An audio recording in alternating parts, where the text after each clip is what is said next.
Chapter 85. Openg smiled proudly and said, Yin is right. A real man has an indomitable spirit. Naturally, we have to do something vigorous. Farmers are proud of their crops. Businessmen are proud of their wealth. People of Jianghu are proud of their fame in Jianghu. Since Big Brother has become the leader of the Misty Sect, I naturally have to be proud of the Misty Sect. I have to be proud of the brothers in the sect. I have to be proud of the Misty Sect in my own hands. Maybe when Big Brother is old and can't walk anymore, I will go to your Huanxi Manor to enjoy my retirement. Yan nodded happily and said, the Huanxi Manor will always be reserved for brother, sister-in-law, and future nephews and nieces. And grandnephews and grandnephews. At this point, Openg suddenly asked, Yin, you don't seem to be young anymore.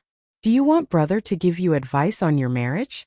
Yan blushed and said, Brother, you should worry about the affairs of the sect first. If there is a suitable one, I will definitely tell brother. I won't talk to you anymore. I'm going to talk to Sister Qin. Then, she stood up and walked to a row of hall masters to talk to a middle-aged woman. Openg watched his sister run away and couldn't help but laugh in his heart, thinking, it seems that Yin has reached the age. I have to take care of things for her. However, there are many young men in Jianghu who meet the requirements. I have to slowly choose one. Sister Qin, who was talking to Yan, was the hall master of the Misty School's Mingchui Hall. As the saying goes, men and women of Jianghu are affectionate. If there are men in Jianghu, there must be women. The Misty School was no exception. In addition to most of the male disciples, they also recruited some talented girls to be trained as female disciples. These female disciples, except for a few who followed their masters to cultivate, such as Xue Qing, were all in Mingchui Hall. Generally, the female heroes who had some fame in Jianghu were mostly talented. This talent was reflected in their appearance. Generally, female heroes had beautiful faces that people would never get tired of looking at. Big Sister Qin, on the other hand, was an anomaly. Her appearance was extremely ordinary, and could even be said to be passable. Moreover, her skin was coarse and dark. At a glance, she was no different from a peasant woman in the countryside. In fact, she could not even compare to a peasant woman. Why? You said that the people of Jianghu all practice martial arts. Of course, they practice martial arts to protect their lives. Of course, it was also to strengthen their bodies. Needless to say, if you didn't even have a slim body, you would be embarrassed to say that you were in Jianghu. However, Big Sister Qin was not like that. She had a waist like a water bucket. Coupled with that face, she was naturally inferior to a peasant woman. The most infuriating thing was that Big Sister Qin's specialty was the snake fist. However, no one knew whether she practiced it for the sake of practicing martial arts or for other purposes. However, most people did not have the fortune to see it. Those who were able to see Big Sister Qin's snake fist were either beaten to death by her on the spot or fainted from anger. When they returned home, they vomited and died. However, Big Sister Qin also had a good point, and that was that she had a good voice. When she spoke, it was as clear and melodious as an oriole. No one would get tired of hearing it 100 times. When she sang, it caused a sensation in Jianghu. No one knew how many Jianghu elites followed her voice. After listening to her singing, they used their peerless qinggong to escape. When I close my eyes, I want to commit a crime. When I close my eyes, I want to retreat. When I open my eyes, I want to defend myself. This was written by a famous scholar in Jianghu for Big Sister Qin. However, Big Sister Qin also contributed to Jianghu. For a long time, the number of rapists in Jianghu had greatly decreased. Many rapists had washed their hands and no longer dared to believe their own ears. Moreover, the first choice of martial arts for the generation of Jianghu elites was qinggong. Big Sister Qin's contribution to the promotion of qinggong in Jianghu could not go unnoticed. As a result, there were a few sects in Jianghu that specialized in qinggong that wanted to find Big Sister Qin and give her a banner. However, before these sects could make a move, an accident happened. Big Sister Qin's destined son appeared. That day, just as Big Sister Qin was singing in the bath, our big brother Qin followed the sound and came over. He was intoxicated by the sounds of nature. When the singing stopped, he realized the awkwardness of the situation.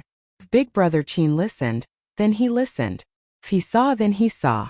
If he saw, then he should quickly run away. However, Big Brother Qin had despised qinggong ever since he was young. He thought that it was an inferior martial art. Usually, he would not show any disadvantage in Qigong. However, at this critical moment he could see the difference. The other people who had been hiding and eavesdropping also walked away. In the blink of an eye they had disappeared. Poor Big Brother Qin was easily caught up by Big Sister Qin after she put on her clothes. From then on, he fell into Big Sister Qin's evil clutches and was forced to get married. For a long time after he got married, Big Brother Qin would pull people's hands whenever he saw them and say, "I'm really stupid, really?" Then, he lifted his waist that he almost could not straighten up and said, "I only know that practicing Qigong is for escaping. It's not what a real man should do. I also know that rapists have good Qigong because they have ulterior motives. That's why I disdain to practice Qigong. However, I did not know that Qigong is also used to save lives. If you can't practice Qigong well, how can you survive in Jianghu? I really regret it. If God gives me another chance, I will definitely tell Master that I was wrong. If God can add a few more words to this mistake, I will definitely say that I will never dare to eavesdrop on other people's singing again." He then picked up the deer blood and tiger bone soup that he always carried with him and drank it all in one gulp. Then he cried bitterly. After Big Sister Qin got married, she no longer stepped into Jianghu. She and Big Brother Qin were inseparable. This caused those sects who wanted to give her a banner to fail. It was also an accident that Big Sister Qin joined the Misty School. Big Sister Qin and her husband met an enemy in the wilderness. Both of them were seriously injured. At the moment of life and death, they were saved by the 6 Misty Tigers who were passing by. They were brought to the Misty Mountain Villa for rescue. Unfortunately, Big Brother Qin's injuries were too serious. He passed away after a few days in the Misty Mountain Villa. Big Sister Qin was lucky enough to escape death. So, she joined the Misty School and took charge of the Mingsui Hall. The Mingsui Hall was named after the words, 2 orioles singing in the green willows, a group of egrets flying in the blue sky. When Big Sister Qin went to the Misty School, there were naturally many followers of her singing in the sect. These people also sympathized with Big Brother Qin's experience. There were also many people who had been held by Big Brother Qin. However, Big Brother Qin and Big Sister Qin's final battle of life and death shocked them. Even now, it was still remembered by many people. They only remembered that day when Big Brother Qin was dying.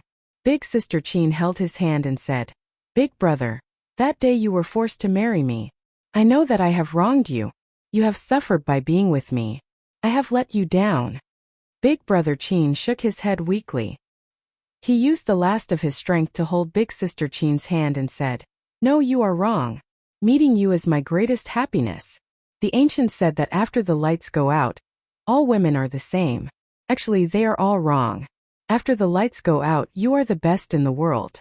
With a wife like this, what more can a husband ask for? Can you sing one last song for me?"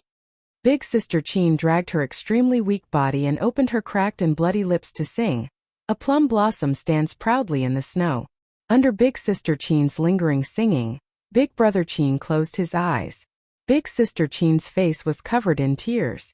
However, to everyone's surprise, after the song ended, Big Brother Qin forced his eyes open and said, "Also, the deer blood tiger penis soup you made is also very good." Big Sister Qin understood and forced a smile and said, "Nice to meet you." "Nice to meet you too." Then Big Brother Qin let go of her hand and went straight to the west. Big Sister Qin also fainted in pain. She only woke up one day and one night later. Then, she dragged her injured body and held Big Brother Qin's funeral. She also cut off her will to never marry again and never sing again. When this matter spread to the martial arts world, everyone sighed and said, "Endless love. A plum blossom is the best." Because of this, Big Sister Qin won the respect of everyone in the Misty School. Oyen was naturally no exception. She liked this female hallmaster Mingsui very much, and would chat with her whenever she had nothing to do. Moreover, Big Sister Qin's voice was so pleasant to the ears. However, Oyen didn't talk much with Big Sister Qin today before she saw Zhang Chengwe walk to Openg and whisper a few words. Openg nodded and stood up. He called Big Brother Hu and Big Brother Li of the 6 Misty Tigers, and the 3 of them left the meeting hall. After the 3 of them came out, they walked along the corridor to the back of the meeting hall. They passed through a row of spacious rooms and entered a door. The door was also a spacious courtyard. Opposite the courtyard was a lobby. There was a plaque in front of the lobby that said, Law Enforcement Hall. It was the Misty School's Law Enforcement Hall. At this time, a powerful and solemn-looking old man was standing in front of the lobby. It was the Law Enforcement Hall Master Lu Yuzhou.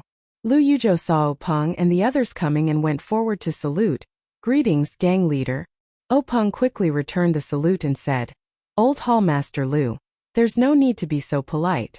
Has Shui Yuping been escorted to the hall? Hall Master Lu cautiously said, Yes, gang leader. This time the escort was very careful, so it was a bit slow. Some of Shui Yuping's family also accompanied her. They followed gang leader's instructions and took good care of her. There were no casualties. Openg nodded in satisfaction and said, Thank you for your hard work, Old Hall Master Lu. I can only rest assured if I leave this matter to you. Hall Master Lu smiled and said, Gang leader's words are too serious. This is what this old man should do. Openg smiled and said, Old Hall Master Lu, there's no need to be so polite. You've been the law enforcement hall master for longer than I have been the gang leader. This cautiousness is all thanks to the Misty School. Alright, let's go in and see what this gang leader of the Luo Shui gang can do. After saying this, he entered the law enforcement hall's door. The others followed behind Openg. The law enforcement hall's hall was very large. There weren't many chairs and there weren't many windows in the hall. They were all closed and no sunlight came in. It was very cold and gloomy. At this time, most of the disciples in the hall had gone to the assembly hall and the square. The ones left were the elite disciples. These people were all holding swords and sabers in their hands. They were ready for battle and didn't dare to slack off. This was because at this time, the gang leader of the Luo Shui gang, Shui Yuping, was sitting in the hall. Chapter 86. In the law enforcement hall, a white-robed man stood beside a pillar with his hands behind his back. He was staring at the decorative patterns on the pillar. His white robes were slightly wrinkled and stained with blood. However, these, along with his sharp eyebrows and straight nose, only made him look imposing and not dispirited at all. Openg walked into the disciplinary hall and looked up to see this man dressed in white. That person also heard the sound and turned around. Their gazes met in an instant. Openg stopped in his tracks and the man in white froze. The two looked at each other for a moment, their eyes narrowing at the same time. Only then did they withdraw their gazes. The man in white went back to looking at the boring decorative patterns. Openg once again stepped into the disciplinary hall and walked towards the chair placed in the center of the hall. Openg sat on the chair and silently looked at the tall man in white in front of him. He didn't speak and seemed to be thinking about something. The man in white also didn't look at Openg. At this time the air also froze. The 6 misty tigers also walked into the disciplinary hall. Only Hu Yuni sat below Openg. Everyone else stood, including Lu Yuzhou. After waiting for a while, some people became impatient. Lu Qingyang, old fifth Lu, frowned and said, You bastard, you've already been captured by my Misty School. Why are you still putting on airs? Do you want me, old fifth Lu, to give you a beating? Openg was a little angry. He glared at old fifth Lu and lightly scolded, Fifth brother, don't talk too much. Old fifth Lu was unconvinced and said, Third brother, this bastard. Before he could finish, the man in white said, Since I've been captured, my life and death are in your hands. Why talk too much? Openg smiled and said, Brother Shui, you don't need to lower yourself to his level. My fifth brother is a boor. You don't need to take those words to heart. The man in white, Shui Yuping, snorted and didn't say anything else. At this time old fourth Shangguan said, Gang leader Shui, do you still think this is your Luo Shui gang? Since you know you've been captured by us and are now a prisoner of my Misty School, you should have the awareness of being a prisoner. You shouldn't act so righteous, as if it's a blessing that we captured you and insulted your martial arts for no reason. Shui Yuping glanced at Shangguan Laosi without saying anything. Shangguan Laosi continued, I know what clan leader Shui is thinking.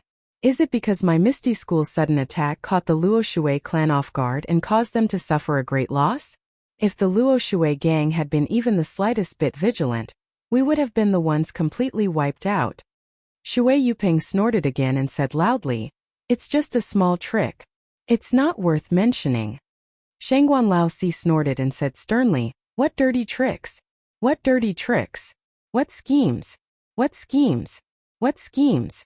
As long as you can win, it's a good scheme. Jianghu, Jianghu, Jianghu. We don't need a reason, we don't need to be honorable." Clan leader Shui seems to have been a clan leader for so long that you've forgotten the law of the jungle. Shui Yuping said, "There's no need for Master Shangguan to worry about this. I naturally know." Shangguan Laozi said, "Since you know this principle, then you should know that there will be a time when a gang tries to annex another gang. Naturally, there will be a day when you will be annexed by another gang. Clan leader Shui can't have forgotten how the Luo Shui gang grew, right?" At this time, Shui Yuping's expression was somewhat uncertain. The faith in her heart was slightly shaken. Seeing this, Hu Laoda opened his mouth and said, "Is clan leader Shui still regretting your plan to attack the Xian Rong gang? Because of our interference, you failed on the verge of success?" Shui Yuping's expression became even more gloomy. "That's right. My Luo Shui gang has always relied on Luo Shui for a living. We have no foundation on land. For the sake of Luo Shui's development, I did my best to plan for several years to bring the Xian Rong gang under my command. But I didn't expect you to take advantage of my weakness. If not for the fact that my gang's attention was focused on Xian Rong gang, how could you have succeeded so easily?" Shangguan Laozi laughed. "The ancients say that those who scheme against others will always be the ones to scheme against. Clan leader Shui must have learned this before. Besides, the mantis stalks the cicada, unaware of the oriole behind. This is not uncommon in Jianghu. To be ambushed by my Misty Mist gang, it can only be said that clan leader Shui was too careless. If you can plan to go ashore, how can the gangs on land not plan to enter the water?" Shui Yuping looked up to the sky and sighed. "Man proposes, God disposes. What can I say if God disposes of me?" At this time, Openg also smiled and said, "Clan leader Shui, you're wrong. It's not that God is heartless. This time God has opened his eyes." Shui Yuping was stunned and asked curiously, "Why does clan leader O say that? Could it be that your Misty School's annexation of my Luo Shui gang is actually doing me a great favor?" After he finished speaking, he laughed coldly. Openg saw this and didn't argue with him. Instead, he asked, "Then does clan leader Shui know the background of the Xian Rong gang's leader, Zhao Xian?" Zhao Xian?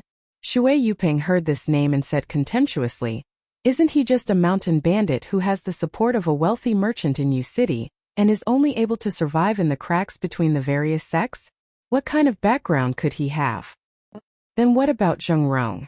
Openg continued to ask. "Zheng Rong?" Shui Yuping was puzzled. "Isn't he the second in command of the Xian Rong gang? Isn't he a scholar that Zhao Xian robbed when he was in the mountains? It's said that the two of them got to know each other through fighting. In the end, they became sworn brothers and Zheng Rong followed suit." Openg smiled and said, "Clan leader Shui is right. Later on, Zheng Rong felt that robbing in the mountains was not the way to survive. So he acted as a middleman and led Zhao Xian to become acquainted with a wealthy merchant in Yu City. Then, he came down from the mountains and established the Xian Rong gang between Yu City and Pingyang City." Shui Yuping listened and nodded involuntarily. Then, Openg asked, "Then why does clan leader Shui think that the wealthy merchant wants to cooperate with a mountain bandit with no background?" Shui Yuping thought for a moment and said, "According to our understanding, the wealthy merchant wants to expand his influence and find a chance to make a name for himself. He doesn't want to limit himself to business." Openg asked again, "Then, why doesn't the wealthy merchant seek help from the large sects in Yu City or the Misty School in Pingyang City?" Shui Yuping said, "Maybe he thinks that Zhao Xian is easier to control? If he cooperates with the large sects, he will be eaten up by you." Openg smiled and said, "That makes sense. Clan leader Shui, why do you think we haven't taken over the Xian Rong gang since it's so close to the Misty School? Why do you think we're taking over the Luo Shui clan instead?" Shui Yuping smiled and said, "How would I know? Maybe he thinks that the Xian Rong gang is just a fly with too little meat." However, Openg said, "Clan leader Shui is wrong. The Xian Rong gang is located between Pingyang City and Yu City. If the Misty School can take over the Xian Rong gang, its influence will immediately expand to the vicinity of Yu City. The benefits to the Misty School will not be small. Shui Yuping was also curious and asked, then why hasn't clan leader O acted yet? Peng smiled mysteriously and said, that's because of Zheng Rong. Zheng Rong? Shui Yuping was stunned. Peng continued, Zheng Rong is an abandoned disciple of the Dalan Temple's law enforcement elder, Chong Gung. Hearing this, Shui Yuping sucked in a breath of cold air. He was also a guild leader, so he didn't lack strategic insight. What he lacked was information, and this lack of information directly led to his and Peng's different judgments of the Xianrong faction. No one was a fool. Shui Yuping immediately understood what Peng meant. He was about to touch the tiger's butt. The word abandoned made many connections. First of all, as the saying goes, you have to look at the owner before beating the dog. Although Zheng Rong was an abandoned disciple, he was still a member of the Dalan Temple. Although he was abandoned, it did not mean that the Dalan Temple would not care. If you taught him a lesson, wouldn't you be disrespecting the Dalan Temple? Moreover, even if the Dalan Temple did not care, they could not stop the law enforcement elder from expressing his warmth from a personal perspective. How could the Luo Shui gang provoke the Dalan Temple's law enforcement elder? Not to mention the connections in Jianghu. Just Chonggung's disciple alone was enough to destroy the Luo Shui gang. Secondly, if there was an abandoned, there would definitely be a return. Who knew when the Dalan Temple's abbot would impulsively accept this abandoned disciple back into the sect? No one could ignore this possibility. Moreover, this abandoned disciple of the Dalan Temple had not been announced to Jianghu. Even Peng only knew about this through extremely secretive channels. If one day the Dalan Temple announced that this abandoned disciple was just a slip of the pen and ink, and could not be counted, then wouldn't anyone who acted against the Xianrong gang become an enemy of the Dalan Temple? Alas, the Dalan Temple used the word abandoned very cleverly. When Shui Yuping thought of this, he was somewhat disheartened and his expression could not help but become bleak. However, he still sneered and said, even if my Luo Shui gang could not take down the Xianrong gang and was eaten up by them, or fell into the hands of the Dalan Temple, it would only be the end of the gang. What's the difference between this and today's situation? Grand Faction Leader, this is just the pot calling the kettle black. Since you are the victor, you naturally have the right to laugh.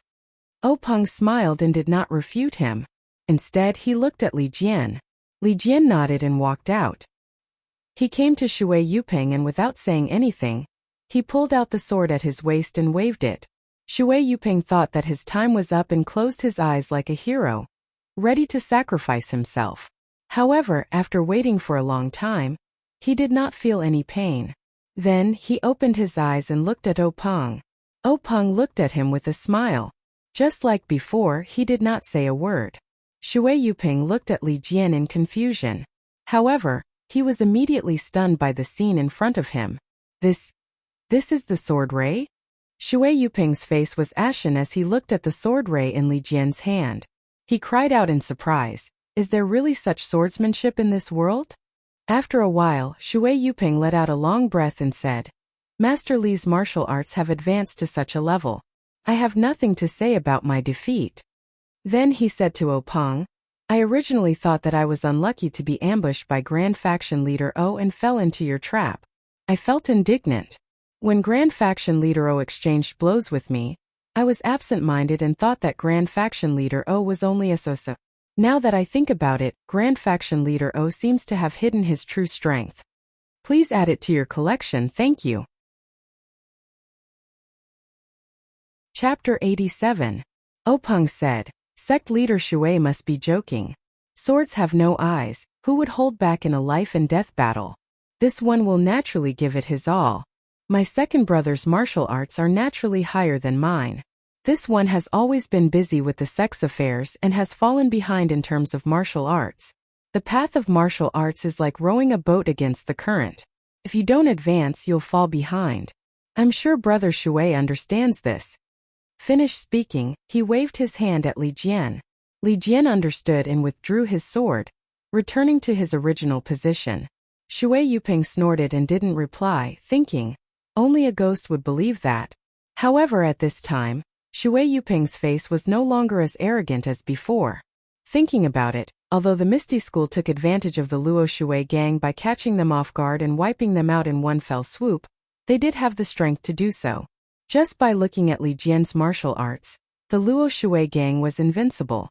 If they were to fight face to face, the Luo Shui gang wouldn't be able to escape the fate of being wiped out. At this time, Shui Yuping was out of luck. Peng looked at Shui Yuping's face and said with a smile, "Sect leader Shui, this one has a gift for you. I hope you'll accept it."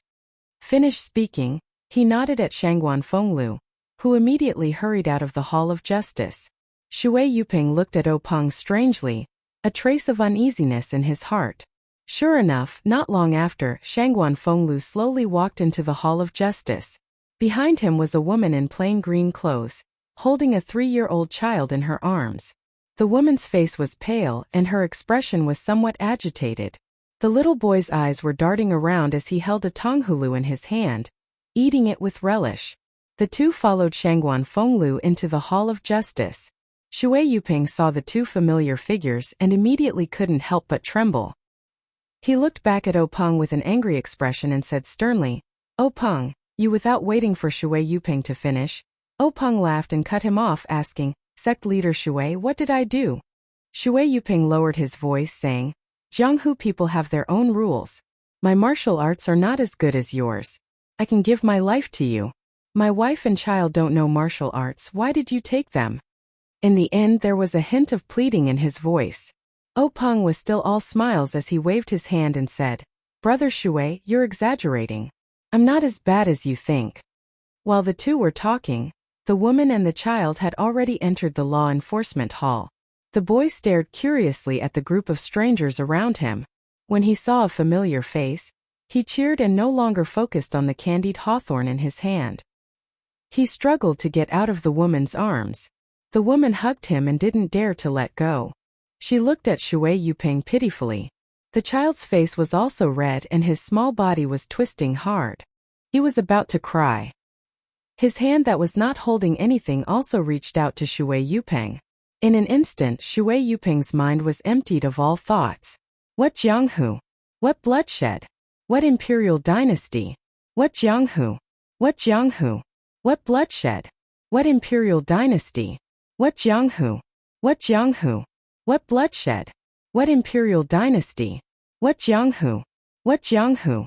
What Jianghu? At this moment, Shui Yuping no longer had his arrogance. He bent his back that had always been straight and reached out with his hands behind his back. He made a gesture of hugging the child. When the woman saw this, she let go of her hands and carefully put the boy on the ground. As soon as the boy's feet touched the ground, he immediately whistled and rushed over with a giggle. Shui Yuping waited for the boy to come closer. He grabbed the child's armpits and raised him high above his head. His two hands alternated in front and back, causing the child's body to sway left and right, making the child giggle. He seemed to like this game that he often played. When the child was done laughing, Shui Yuping held the child in his arms. He raised his head, squinted his eyes, and lovingly stroked his little head. He was enjoying this rare family happiness that he thought he would never have again. The boy seemed to be uncomfortable because his father hugged him harder than before. He struggled with all his strength and poked his little face out of Shui Yuping's arms. He pushed the candied hawthorn in his hand to Shui Yuping's mouth and said in a childish voice, "Daddy, this is for you. It's so sweet." Shui Yuping gently said, "Good boy, Tuntun. Daddy won't eat it. You can eat it yourself." The boy was unhappy. He twisted his body and said coquettishly, "Daddy, you must eat it. Tian Tian has always wanted to give Daddy some. If Daddy doesn't eat it, Tian Tian will finish it all. When that time comes, Tian Tian will be unhappy." Usually, Shui Yuping would not eat the candied hawthorn. He would definitely think of a way to make the child eat it himself. At this moment, he suddenly felt his eyes moisten. He looked at the child's eager eyes and opened his mouth. The boy saw that his father had finally agreed and was very happy. He put the candied hawthorn into his father's mouth. When he saw Shui Yuping take a bite, he smiled sweetly. He also carefully bit the candied hawthorn that was about the same size as his mouth and ate happily. As he ate, he muttered, "Big Sister Shui was right. She didn't lie to Tian Tian. I can really see Daddy here. Shui Yuping was startled and asked, "Who is Big Sister Shui?" As Tian Tian ate, he looked up and said, "It's that pretty big sister with that thing on her face." Big Sister Shui picked up Tian Tian and Mother, and said that she was looking for Daddy. She even gave Tian Tian this delicious thing. "I haven't seen Daddy for a few days." Tian Tian thought that Big Sister was lying. Shui Yuping immediately understood the reason. Then, he carried Tunton over to the woman and said, "Good boy, Tan. Come and play with Mother. Daddy still has things to do. I'll play with you later." Hearing this, Tian Tian stretched out his arms and hugged Shui Yuping's neck. He frowned and said unhappily, "Then Daddy should come quickly. Don't be like before and always go back on your words." Shui Yuping smiled and kissed Tian Tian's little face, saying, "This time Daddy will definitely keep his word." Tian Tian cheered and kissed Shui Yuping's face, saying, "Then Tian Tian will wait for Daddy outside." Then, he obediently let go of his arms and twisted his body to hug his mother. The woman hurriedly and carefully took Tian Tian into her arms. At this time, the woman's expression had returned to normal. Shui Yuping looked at her and nodded deeply. Her eyes revealed a look of pleasant surprise. She did not say anything to Shui Yuping and turned to leave the law enforcement hall. Tian Tian, who was in her arms, looked at Shui Yuping with reluctance. When the two figures disappeared, Shui Yuping turned around and said to Openg. Clan leader Openg understood and said, "Clan leader Shui, don't worry. Your family of 14 is unharmed." Then Openg said to the people below, "Bring a chair for clan leader Shui." The people below placed the chair beside Shui Yuping. Openg said, "Clan leader Shui, please sit down and talk." Shui Yuping looked at the chair and thought for a moment. Then she took a deep breath and slowly exhaled. She then calmly sat down. Seeing this, Openg smiled in satisfaction. He then said, "Since Brother Shui has sat down, then please listen to what this one has to say. From Brother Shui's point of view, the Luo Shui gang being taken down by my Misty School is the same as being taken down by the Dalan Temple. They are both the result of the gang being destroyed. Actually, Brother Shui, if you think about it carefully, you will find that there is a fundamental difference between the two. If the Luo Shui gang is taken down by the Dalan Temple or the Xian Rong sect, then it must be because Brother Shui's attack on the Xian Rong sect has failed, or the Dalan Temple has come to take revenge on Brother Shui for destroying the Xian Rong sect. However, looking at the strength of the Xian Rong sect and the Luo Shui gang, it should be the latter. At that time, the Dalan Temple will take revenge and will not hold back. Not to mention Brother Shui's family. The brothers in the gang will also suffer heavy casualties. Moreover, the Dalan Temple has the power to control the waterways, and will not leave the Luo Shui gang behind. Brother Shui's Luo Shui gang will definitely be destroyed. There is no other choice. Shui Yuping smiled bitterly and said, "I have overestimated myself. If it was really an egg striking a rock, this would probably be the result." Openg continued, "But now the situation has changed. Brother Shui has not even begun to attack the Xian Rong sect before it was taken down by my Misty School. Brother Shui's Luo Shui gang has yet to form a grudge with the Dalan Temple." Shui Yuping sneered. "Then wasn't the Luo Shui gang taken down by you guys? Didn't it also end up being destroyed? It's just that the casualties in the gang were not heavy. Don't tell me you want me to continue running the Luo Shui gang?" Speaking up to this point, she could not help but be startled. She raised her head and looked at Openg. "Don't tell me gang leader O really has such intentions?" She seemed to be surprised. Actually, since the Misty School attacked the Luo Shui gang, she arranged for her family to escape. Then, she led the elders and hall masters to fight against the Misty School. As a result, the entire gang was wiped out and captured. Shui Yuping was already disheartened. She thought that there was no way she could escape the destruction of the Luo Shui gang. From then on, the Luo Shui gang's name would no longer exist in the Jianghu. She would also be killed. The reason they took her to the Misty School was nothing more than to encourage the morale of the gang. Killing the gang leader in front of everyone would have a much better effect than if no one saw it. Therefore, Shui Yuping had always maintained her integrity. She wanted to leave a good reputation before she left this world. Actually, it was not that Shui Yuping did not consider the possibility of the Misty School sparing her life and relying on herself to develop the Luo Shui gang for the Misty School. However, thinking about it, although the Misty School did not have any influence on the Luo Shui gang, the Luo Shui gang had so many elders and hall masters. Any one of them might not have the prestige she had in the gang, but there was never a shortage of capable people who could manage the affairs of the gang. With the help of the Misty School's martial strength, even without her Shui Yupeng, the Luo Shui gang could still develop. Leaving her behind would definitely be a hidden danger to the Luo Shui gang. Therefore, Shui Yupeng had always thought that the Misty School would not spare her. However, until now, Peng had first compared the strength of the two factions, then brought out the background of the Shinrong faction, and even brought out the martial strength of the Misty School. Finally, he had her family appear. Could it be that Shui Yupeng's heart was stirred up again? She really could not believe that Peng had such great courage and was willing to spare her so that she could regain control of the Luo Shui gang. Please add it to your collection, thank you. Chapter 88. When Peng heard Shui Yupeng's words, he smiled proudly and said, "Why not?" With such a big step in front of him, how could Shui Yupeng not take it? He immediately knelt down and said, "Shui Yupeng greets Chief O." Peng waited for him to kneel down before he stood up and helped Shui Yupeng up. He said loudly, "Brother Shui is too polite. Since you've entered the Misty School, you're my brother. Please rise." When the rest of the people saw this, they all laughed and went up to congratulate him. Thus Shui Yupeng once again greeted everyone one by one. After everyone returned the greeting, Peng asked the gang members to bring a few chairs over for everyone to sit down. Peng smiled and said to Shui Yupeng, "Brother Shui, are you curious as to why I let you take over Luo Shui, and not let someone else replace you?" Shui Yupeng cupped his hands and said, "Since Chief has made such an arrangement, there must be a reason for it. This subordinate will definitely listen to Chief's arrangements.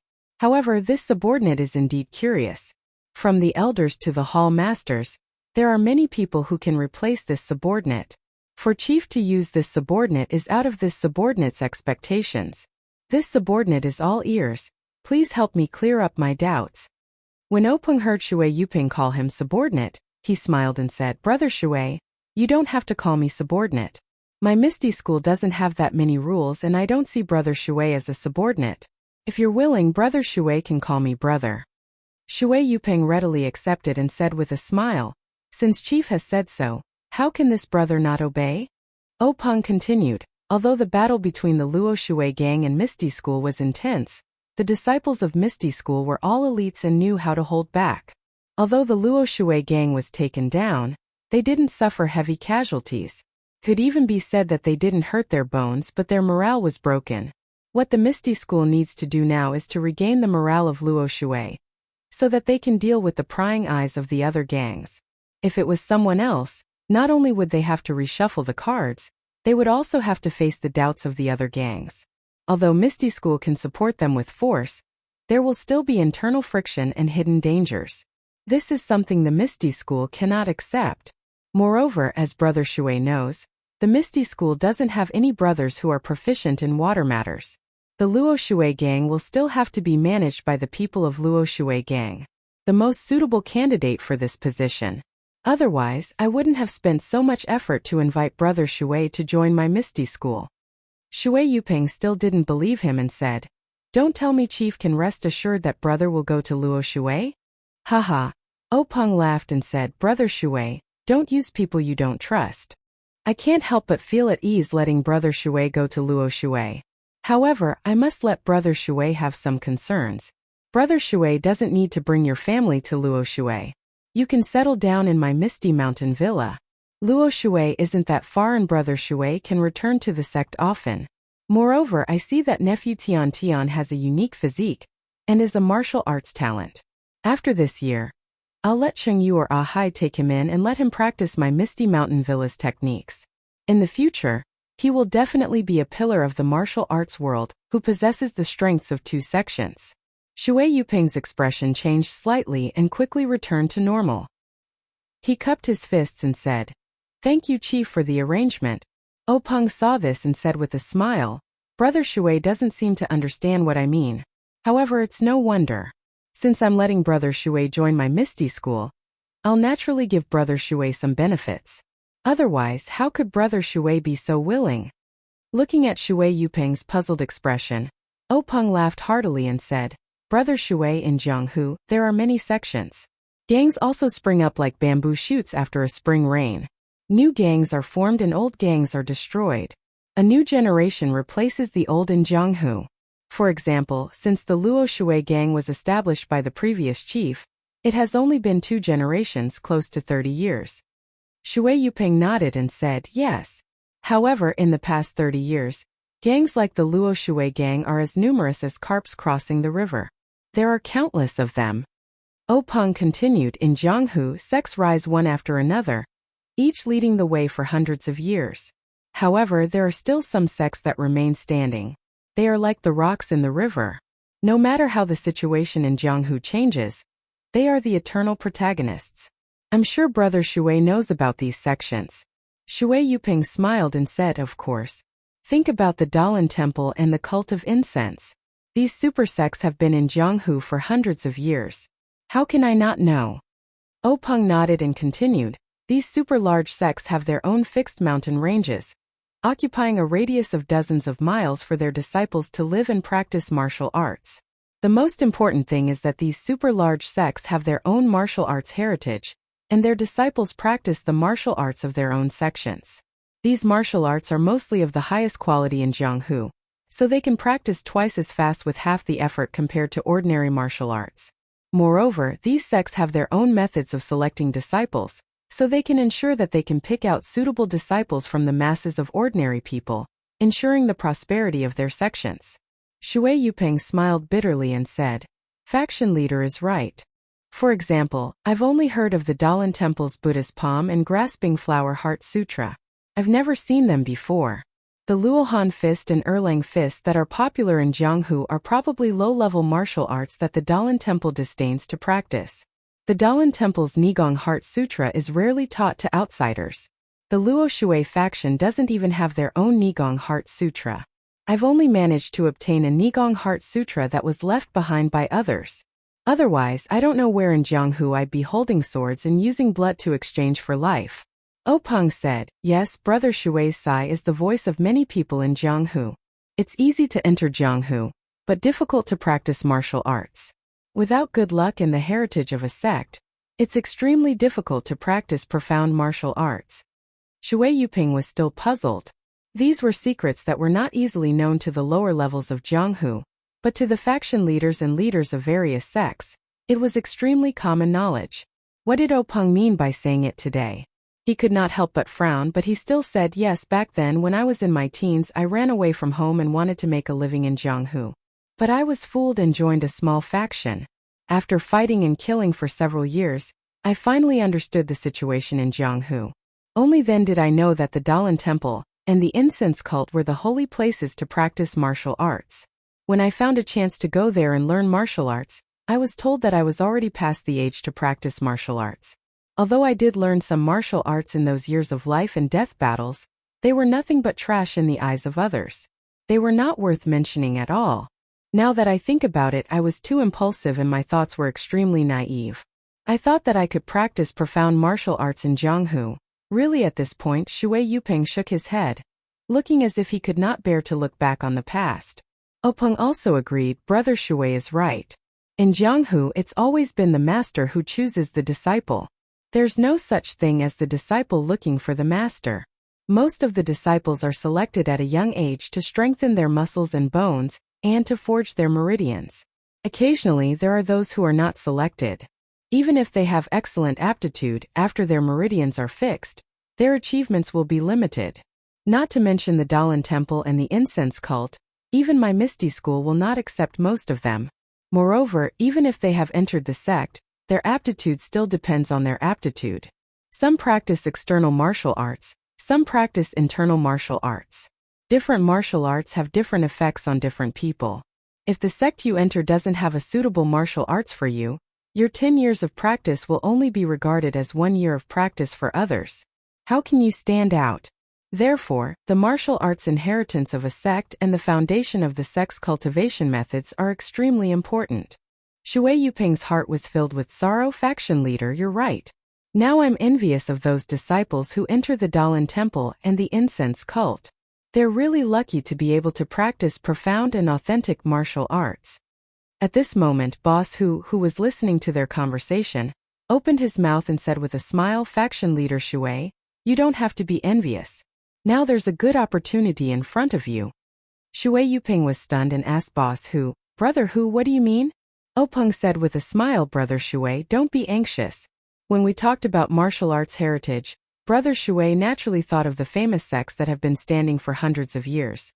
In fact, there are some sects that have martial arts heritage. Although they aren't super sects, they have survived the changes in Jianghu. Those that have been passed down for hundreds of years were just unlucky and couldn't become super sections. To be able to practice in such a sect is not much worse than the Dalan temple. When Shui Yuping heard this, his face froze and immediately became ecstatic. He stood up from his chair and said, Faction leader, could it be that this misty school has been passed down for hundreds of years? After he finished speaking, he looked at Openg's face in disbelief. Openg smiled and nodded proudly. Shui Yuping let out a long sigh and said, compared to the Misty School, Luo Shui faction is just a newborn baby. To be able to enter the Misty School which has been passed down for hundreds of years is my fortune. Luo Shui's fortune. It's a pity that my meridians have already formed and I can't change to the Misty School's methods. What a pity. Openg comforted him, Brother Shui, there's no need to sigh. Didn't I just assume the responsibility of letting nephew Tian Tian enter the Misty School? Isn't it a happy thing to let your children and grandchildren realize your ambitions? Shui Yuping was grateful and bowed again. Thank you, faction leader, for the arrangement. This time he was sincerely bowing down. Openg quickly stood up and helped Shui Yuping up. Since we're brothers, there's no need to be so polite. After that, Openg patted Shui Yuping's shoulder. An extremely profound internal force swarmed into Shui Yuping's shoulder from the acupoint on her shoulder. In an instant it flowed through Shui Yuping's meridians and unlocked all the acupoints that had been sealed earlier. It was only now that Openg was truly at ease with Shui Yuping. Shui Yuping felt the depth of Openg's internal energy, and couldn't help but be shocked. In Jianghu there were specific methods for unsealing meridians. If the method of unsealing the meridians was wrong, it would cause great harm to the human body. Openg actually didn't use any specific methods. Of course he knew how to seal the meridians, but more importantly, he had confidence in his own internal energy. Chapter 89. When Openg used his profound internal energy to unseal all of Shui Yuping's acupoints, Shui Yuping realized that he was just a frog at the bottom of a well. The Luo Shui gang that he managed was not worth mentioning in front of these large sects with hundreds of years of history. At this time Openg said, Brother Shui, you don't have to regret it. My Misty School has countless ancient books for you to read. When you have time you can go to the library and take a look. Although you can't practice internal energy cultivation methods, there are many martial arts you can refer to. Some of them don't require specific cultivation methods. When Brother Shui sees them, you can choose one or two to practice. Even if you can't practice them, you can refer to them to verify your own shortcomings. Shui Yuping bowed and thanked him. Thank you for your help. Openg patted Shui Yuping's shoulder and said with a smile, we're already brothers. Brother Shui is too polite. Hurry up and take a bath. There are other brothers waiting for us in the assembly hall. They're all waiting for Brother Shui to join us. At this time, Lu Qingyang Lu Laowu, who was sitting below, had been impatient for a long time. If it weren't for Openg's repeated warnings, he wouldn't have been able to sit still. When he heard this, he immediately jumped up and shouted, Motherfucker!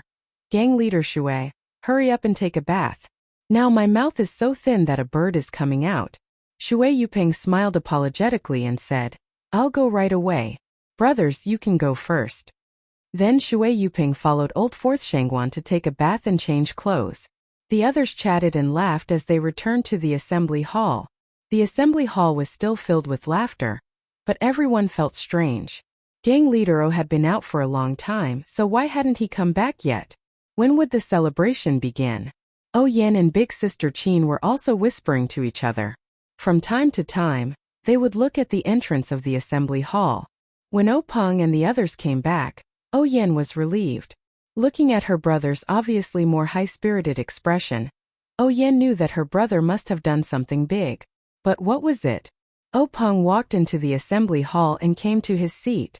He didn't sit down but turned around and said to everyone, brothers and sisters, I'm sure you've been waiting for a long time.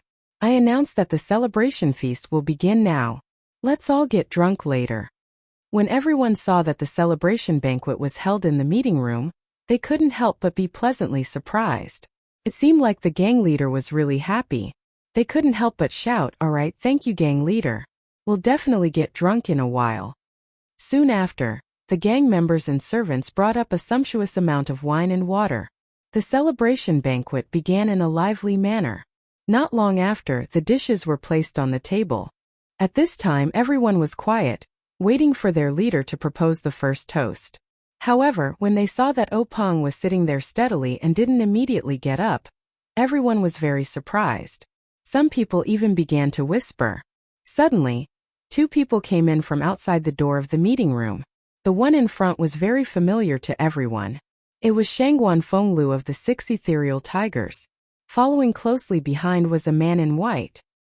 His face was tense and he looked a bit tired, but his eyes were filled with joy. He raised his head slightly, showing a completely different temperament. Although he didn't look the same as Oh Peng, the two looked surprisingly similar. Everyone couldn't help but compare this person with Oh Peng in their hearts. They felt that Oh Peng and this person were very similar, and it was difficult to tell who was better. But who was this person? When the man in white followed Shangguan Fenglu to stand in front of Oh Peng personally stood up and offered the seat next to him. Everyone's doubts grew. Who was this person? He actually had such an identity. Just as everyone was whispering, Oh Peng stood up and raised his wine cup, saying, brothers and sisters of the gang, the first toast of today's celebration banquet is a toast to everyone present. With everyone's hard work, the Misty School has become more prosperous with each passing day. With today's atmosphere, I hope that everyone will continue to work together in the future and make our family even better. Every day there will be flourishing progress. Misty School is my home. Our development depends on everyone. Come, let me toast everyone. After he finished speaking, he was the first to drink the wine in his hand. When everyone heard this, they were all happy and said in unison, thank you, Misty School is my home. Our development depends on everyone. Cheers. After everyone finished drinking the wine in their cups, they sat down. Oh Peng raised his second cup, saying, before I propose the second toast, let me introduce everyone to a person. Perhaps no one has seen this person before, but I guarantee that once I say this, everyone will know. As he said this, he affectionately pulled up the man in white sitting next to him, saying, this is the Luo Shui gang Shui Yupeng, the gang leader. The originally noisy meeting room instantly became silent. That's right, no one had seen this person before, but the Luo Shui gang's name was very big. The Misty School had been busy for so long, and today's celebration banquet was to celebrate settling the Luo Shui gang. Now that the big boss of the enemy was sitting here, how could no one not know? Seeing everyone looking at each other in dismay, Oh Peng was very satisfied with this effect and continued, this second toast is to gang leader Shui and the brothers of the Luo Shui gang, to celebrate them joining our Misty School. These words were like a candle flame thrown into a fire, immediately igniting the enthusiasm of the Misty School's people. Everyone raised their cups and looked eagerly at Oh Peng and Shui Yupeng. That's right, although they had taken down the core of the Luo Shui gang, the Luo Shui gang's power was still not firmly in the hands of the Misty School. If Shui Yupeng did not represent the Luo Shui gang in joining the Misty School, then there would definitely be some fierce battles. Moreover, it would be on water, which the Misty School was not good at. Needless to say, there would definitely be casualties. Now that the Luo Shui gang had joined the Misty School, naturally the two factions would become one. In the future, these fierce battles would not need to be fought, and there would be no bloodshed. This was naturally everyone's wish, so everyone was very happy and excitedly drank the second toast. Waiting for everyone to quiet down a bit, Oh Peng raised the third toast and said to everyone with a smile, this third toast needs everyone to toast our Misty School's vice gang leader. Hearing this, the hall was silent again. Vice gang leader? Strange, we've never heard of this before. Everyone's gaze turned towards the 6 Misty Tigers, But the four of them sat with their eyes down and nose down, not saying anything. Only Lu Qingyang and old Fifth Lu sat together with Stone Cow, the two of them drinking without paying attention to anyone else. Peng felt that the atmosphere in the hall was in his control, and he liked this feeling very much. Looking at everyone's expectant gazes, he smiled and explained, although the Luo Shui gang has joined our Misty School does not have anyone who is proficient in water matters. Therefore, if our Misty School wants to develop and expand in the future, we will have to change our bad habit of only developing on land and walking on one leg. Instead, we will have to develop on both land and water. Both hands must be strong, and only when both sides are strong can we truly be strong, and only then can we walk on the road of harmonious development. In view of this, we plan to use the Luo Shui gang as a test subject and give them special policies. We will make the Luo Shui gang a special gang, under the direct leadership of the Misty School's elders. The Luo Shui gang's development will be decided by the people of the Luo Shui gang, and we will give them a high degree of self-control. We will encourage the people of Luo Shui to control Luo Shui, and this policy will not change for the next 20 years. In the future, the gang leader of the Luo Shui gang will be called Chief Executive, which means special leader. Moreover, this Chief Executive will directly be our Misty School's Vice Gang leader. Therefore, the first Chief Executive of the Luo Shui gang will be Vice Gang leader Shui Yupeng. Come everyone, let's toast Vice Gang leader Shui. Shui Yupeng, who was standing to the side, was stunned on the spot. This day's experience could be said to be extremely thrilling, as exciting as jumping off a cliff. Just a moment ago, he was still in the upper echelons of the Luo Shui gang, but in an instant, he fell to the bottom of the valley and became a captive of the Misty School. A long sword flashed in front of his eyes, and he thought that his life was coming to an end. Even Shui Yupeng's nerves of steel couldn't help but crack. However, after Peng's wave of combo punches, he was dazzled. For himself, for his family, for the pursuit of the peak of martial arts, and for his child, he was willing to enter the Misty School. He originally thought that he would just be a puppet gang leader, and at this moment, he had a calm heart, and very low-key participated in this so-called celebratory feast.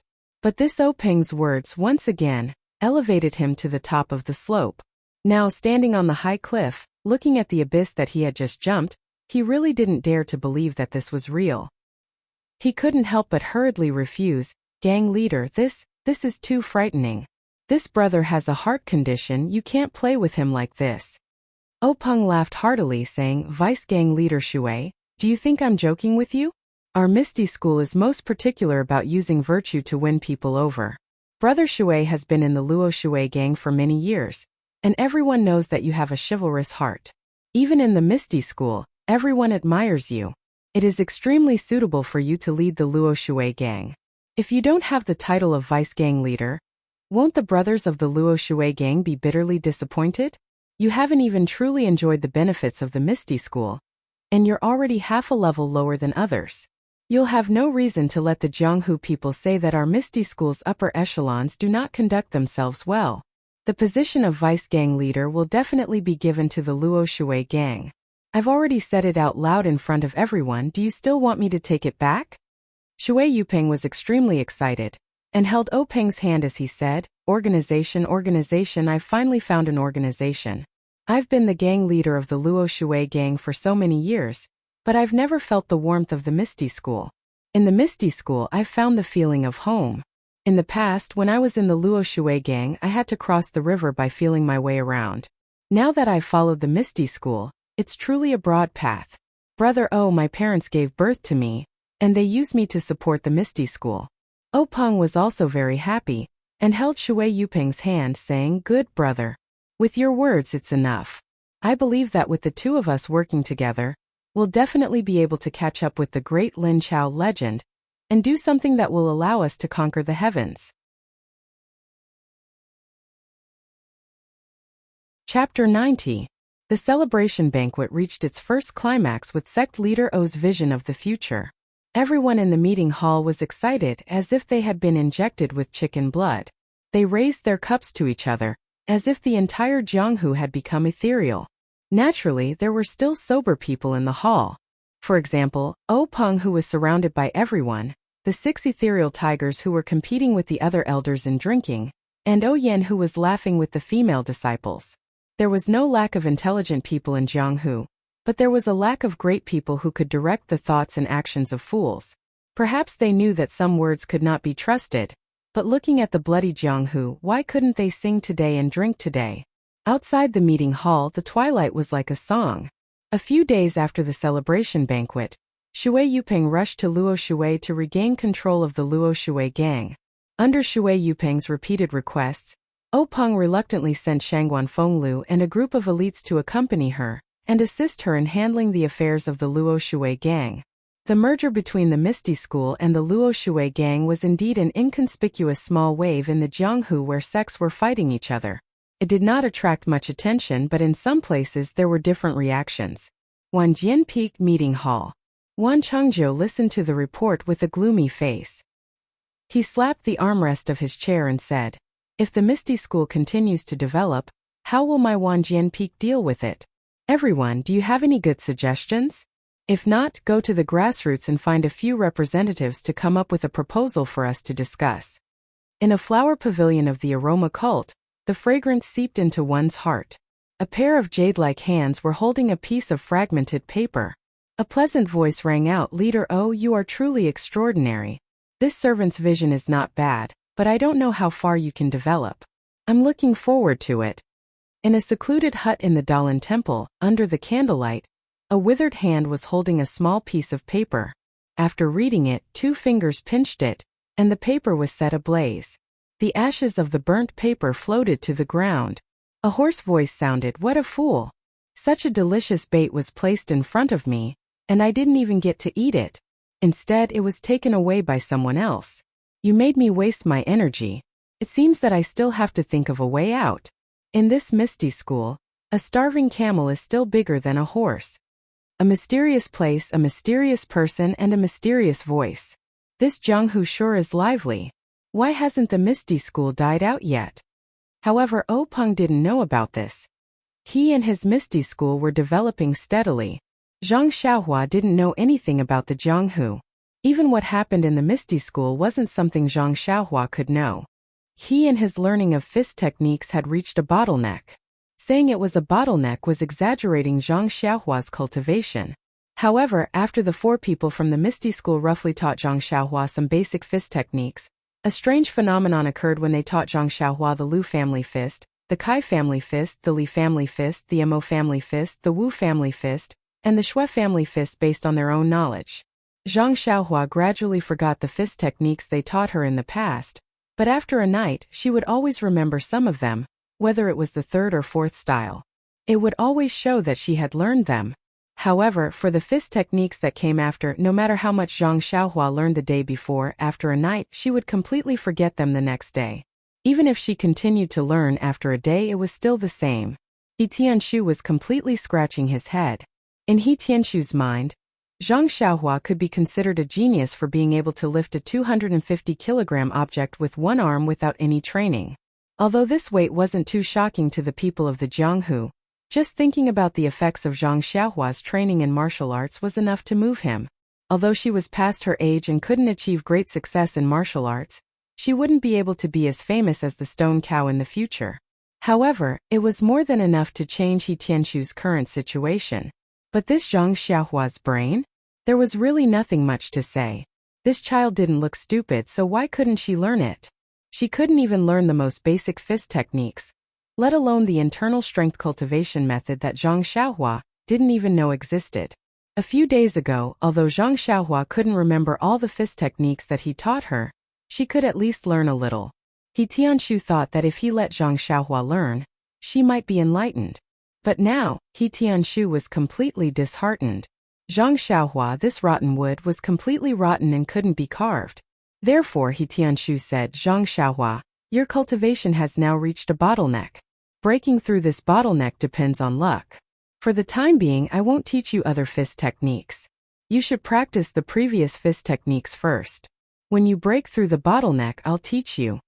He sent Zhang Xiaohua away and left Zhang Xiaohua to practice the horse stance while thinking about those incomplete fist techniques. However, this Zhang Xiaohua was also very diligent and hardworking. Every day, He would wake up when the sun rose and never return to the house until late at night. He would always practice martial arts at that place. No matter if it was wind or rain, he wouldn't move even if lightning struck him. This kind of tenacity made He Tianshu very moved, but when he thought about his brain, He Tianshu gave up on other ideas. He Tianshu wasn't the only one who was moved. One-armed elder Yu also came to watch Zhang Xiaohua practice almost every day. He knew his situation like the back of his hand and nodded his head every time. However, this nod was to affirm Zhang Xiaohua's hard work. It had nothing to do with talent at all. On this day at night, the wind was clear and the stars were sparse. He Tianshu was in a very good mood. When he saw Zhang Xiaohua practicing the same few moves over and over again, his heart skipped a beat. He called for a pause and said, "Zhang Xiaohua, you've been practicing for so long and at least know some fist techniques. Today, I'll let you spar with a real martial arts practitioner. How about it?" Zhang Xiaohua looked at He Tianshu and said, "Captain He, do you think I can do it?" He Tianshu smiled and said, "Why not? Martial arts experts also start from the basics. You don't have to be afraid. I'll ask little heir to go easy on you and let him spar with you." After he finished speaking, he said to a Misty school disciple who was practicing next to him, "Little heir Nya, come over here and spar with Zhang Xiaohua. You can just practice with him. Don't take it seriously." Little heir Nya retracted his moves and said, "Okay, Captain He, I understand." Then he closed his legs and put his palms forward. Zhang Xiaohua took a look. "Oh, this is familiar. Isn't this the Arhat fist starting stance?" Although this was his first time sparring with someone and his palms were already sweating, he still followed little heir Nya's example and went into a starting stance. Then little heir Nya shouted, "Zhang Xiaohua, you go first." Zhang Xiaohua replied, "Okay. Brother Nya, be careful." After he finished speaking, he raised his leg and moved forward. He pushed his right fist forward and punched Zhang Xiaohua. That little heir Nya saw that Zhang Xiaohua's fist was getting bigger and bigger. When it was right in front of him, he twisted his body and used his left hand to hold Zhang Xiaohua's wrist, while his right hand punched Zhang Xiaohua's nose. But a mortal's nose was a weak spot. Although little heir Nya was going easy on him, Zhang Xiaohua's tears still flowed. He couldn't see anything and didn't care about practicing anymore. He turned around and used his shirt to wipe his tears. After Zhang Xiaohua finished wiping his tears, he looked at little heir Nya and said with a determined expression, "Come, brother Nya, let's continue." After he finished speaking, the two went into a fighting stance again. This round of sparring was a copy of the first round, except that Zhang Xiaohua charged forward too quickly. Little heir Nya couldn't hold back his fist in time. That first punch landed solidly on Zhang Xiaohua's nose.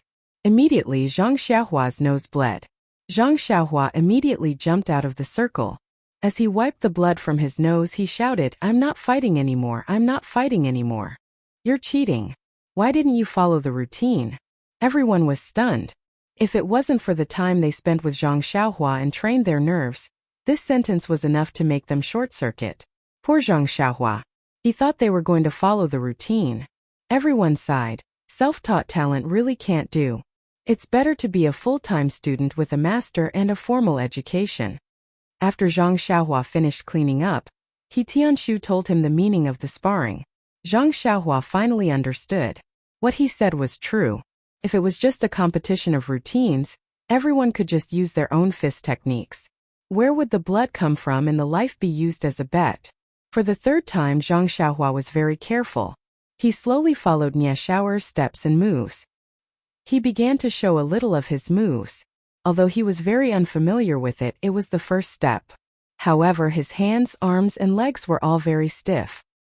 He was like a virgin who had just entered a field of flowers, paying attention to his left and right, up and down. He was really like a clumsy bear. On the other hand, Nya Xiaoer actually had a fiddling attitude. His fists and legs were extremely beautiful, flying here and there like a butterfly. Zhang Xiaohua's fists and legs could not land on him at all, and his own body, face, and legs were all hit by Nya Xiaoer. In the end, Zhang Xiaohua was also extremely angry. When he saw Nya Xiaoer use a move, he felt that the move of Erlang punch was suitable, so he used all the strength in his body and punched Nya Xiaoer. His fist arrived in front of Nya Xiaoer's eyes with a whoosh sound. The strength of his fist did not seem to be inferior to the punch he had thrown at He Tianshu that day. In Zhang Xiaohua's mind, he should at least send Nie Xiao'er flying. After all, this was a fist with the strength of 250 jin. However, the reality was far beyond Zhang Xiaohua's expectations. When Nie Xiao'er saw the fist coming, he didn't panic. His fist turned into a palm. One hand wrapped around a bowl with golden silk and caught Zhang Xiaohua's fist. His other hand reached forward and grabbed Zhang Xiaohua's collar. Then, he spun around and used the four tails to lift 1,000 jin technique. He pulled Zhang Xiaohua's body along the direction of his fist. In an instant, Zhang Xiaohua's small body flew off the ground like an arrow. Fortunately, there was a medicinal field in front. The soil was soft and the medicinal plants were also ordinary. When He Tianshu saw this, he didn't stop him. In fact, He Tianshu's loss of confidence in Zhang Xiaohua was also because of this. She had the strength, but she didn't know how to use it. It was like a 3-year-old child who could play with 1,000 jin meteor hammer. Although it was amazing, if he wasn't careful, the result would be his head being smashed. At that time, he would lose his life. And although Zhang Xiaohua had the strength of 1,000 jin, the path of fist techniques was like rotten wood. She couldn't use her strength. This Nie Xiao'er was just a low-level disciple of the Misty School. A simple four tails to lift 1,000 jin technique was enough to take Zhang Xiaohua's life, let alone others. Not long after, as expected, a dusty Zhang Xiaohua safely returned. Only her clothes were covered in dust and her hair was covered in mud. At this time, Zhang Xiaohua didn't have the regret and dejection that He Tianshu thought. Instead, she was unusually happy. She walked in front of Nie Xiao'er and hurriedly asked what fist technique it was. Why didn't she teach it to him a few days ago? Nie Xiao'er looked at her innocently and pitifully pointed at He Tianshu and said, "Brother, I'll have to let Captain He tell you." Zhang Xiaohua quickly walked over and begged He Tianshu to teach her this fist technique. He Tianshu didn't know whether to laugh or cry and said, "Zhang Xiaohua, I'm very supportive of your desire to learn martial arts. But everything has to be done step by step. If you don't have a good foundation, you won't succeed in learning any high-level martial arts. The martial arts that Xiao'er is using isn't a fist technique. It's just an application of fist techniques. You haven't even learned the basics of fist techniques. How can I teach you? Moreover, this four tails to lift 1,000 jin technique doesn't just require posture. It also requires the application of strength. This is a technique unique to the Misty School. You're not a disciple of the Misty School now, so I don't dare to teach you. Even if you want to learn, I'll have to ask the manor head and wait for the relevant leader's approval before I can consider it." After that, He Tianshu smiled apologetically and said, "I'll reveal one more thing. This approval needs to be sought from the various leaders and then passed down layer by layer. By the time it reaches me, I don't know how long it'll take. The style of the higher-ups is debatable. You'd better practice your fist technique steadily and pass your bottleneck before you can make any plans." Zhang Xiaohua was rejected by He Tianshu and was slightly sad. But he also knew that he had only gained the manor head's favor. It was already good enough that he was fated to learn the fist techniques. And seeing that He Tianshu didn't hide anything from him, he knew that he had learned quite a lot. However, his fist techniques were indeed too weak. Before he learned everything and received He Tianshu's approval, he didn't have the right to complain. Zhang Xiaohua's first martial arts competition thus ended. To Nie Xiao'er, it was just a game. But Zhang Xiaohua saw a whole new world. At least he knew that the competition didn't follow the rules. Then it seemed that he suddenly had a flash of inspiration. Even if he didn't learn the full set of moves, he could still compete. Then, why did team leader He keep asking him to learn the full set of fist techniques before talking about the next step? This question stayed in Zhang Xiaohua's mind for a long time and he didn't have an answer. However, this didn't affect his enthusiasm to practice martial arts. After team leader He and the others from the Misty School washed up and went to bed, Zhang Xiaohua still continued to practice his shabby fist techniques. Zhang Xiaohua had been in the Huanqi mountain villa for more than a month. On weekdays, he leveled the herbal field, uprooted the weeds and watered the fields. What he did was the usual business in the Guozhuang house. He also practiced his fist techniques in the morning and at night. His life was very comfortable. Moreover, the meals were delicious and there was a constant supply of meat. In Zhang Xiaohua's eyes, this was the life of an immortal. He had long put aside his homesickness and even almost forgot that he had a biological second brother in the nearby Pingyang city. The manservants in the Huanxi mountain villa had a few days off every month. They could go out or rest in their own rooms. Naturally, it was very relaxing to rest in the villa. The steward didn't care much about it. If they went out, it would be very troublesome. Not only did they have to report to the steward for approval, they also had to go to the designated place in the villa to file a record and issue a waste token. They would only be allowed to go out after they agreed on a time to return to the villa. On this day, after Zhang Xiaohua finished practicing her fist techniques, she walked into the small house with a frown. However, she found that Ma Jing was actually using a copper basin to wash his feet. Zhang Xiaohua was shocked. She quickly turned her head and thought strangely, the sun still rises from the east as usual. I don't know that this sloppy Ma Jing is actually washing his feet today? As she thought, she quickly walked forward and touched Ma Jing's forehead with concern. Then she touched her own forehead and said in puzzlement, "Brother Ma, you don't have a fever." Ma Jing said angrily, "Of course I'm not sick. Why would I have a fever? It's such a good day. I can go out and breathe in the fresh air. Why would I be sick?" Zhang Xiaohua didn't understand and asked, "Brother Ma, what do you mean?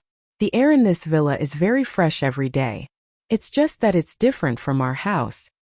Ma Jing pursed his lips and said, "You country bumpkin. What do you know? No matter how fresh the air in the villa is, it's not as fragrant as the pollen in Zuixiang house." Zhang Xiaohua suddenly understood.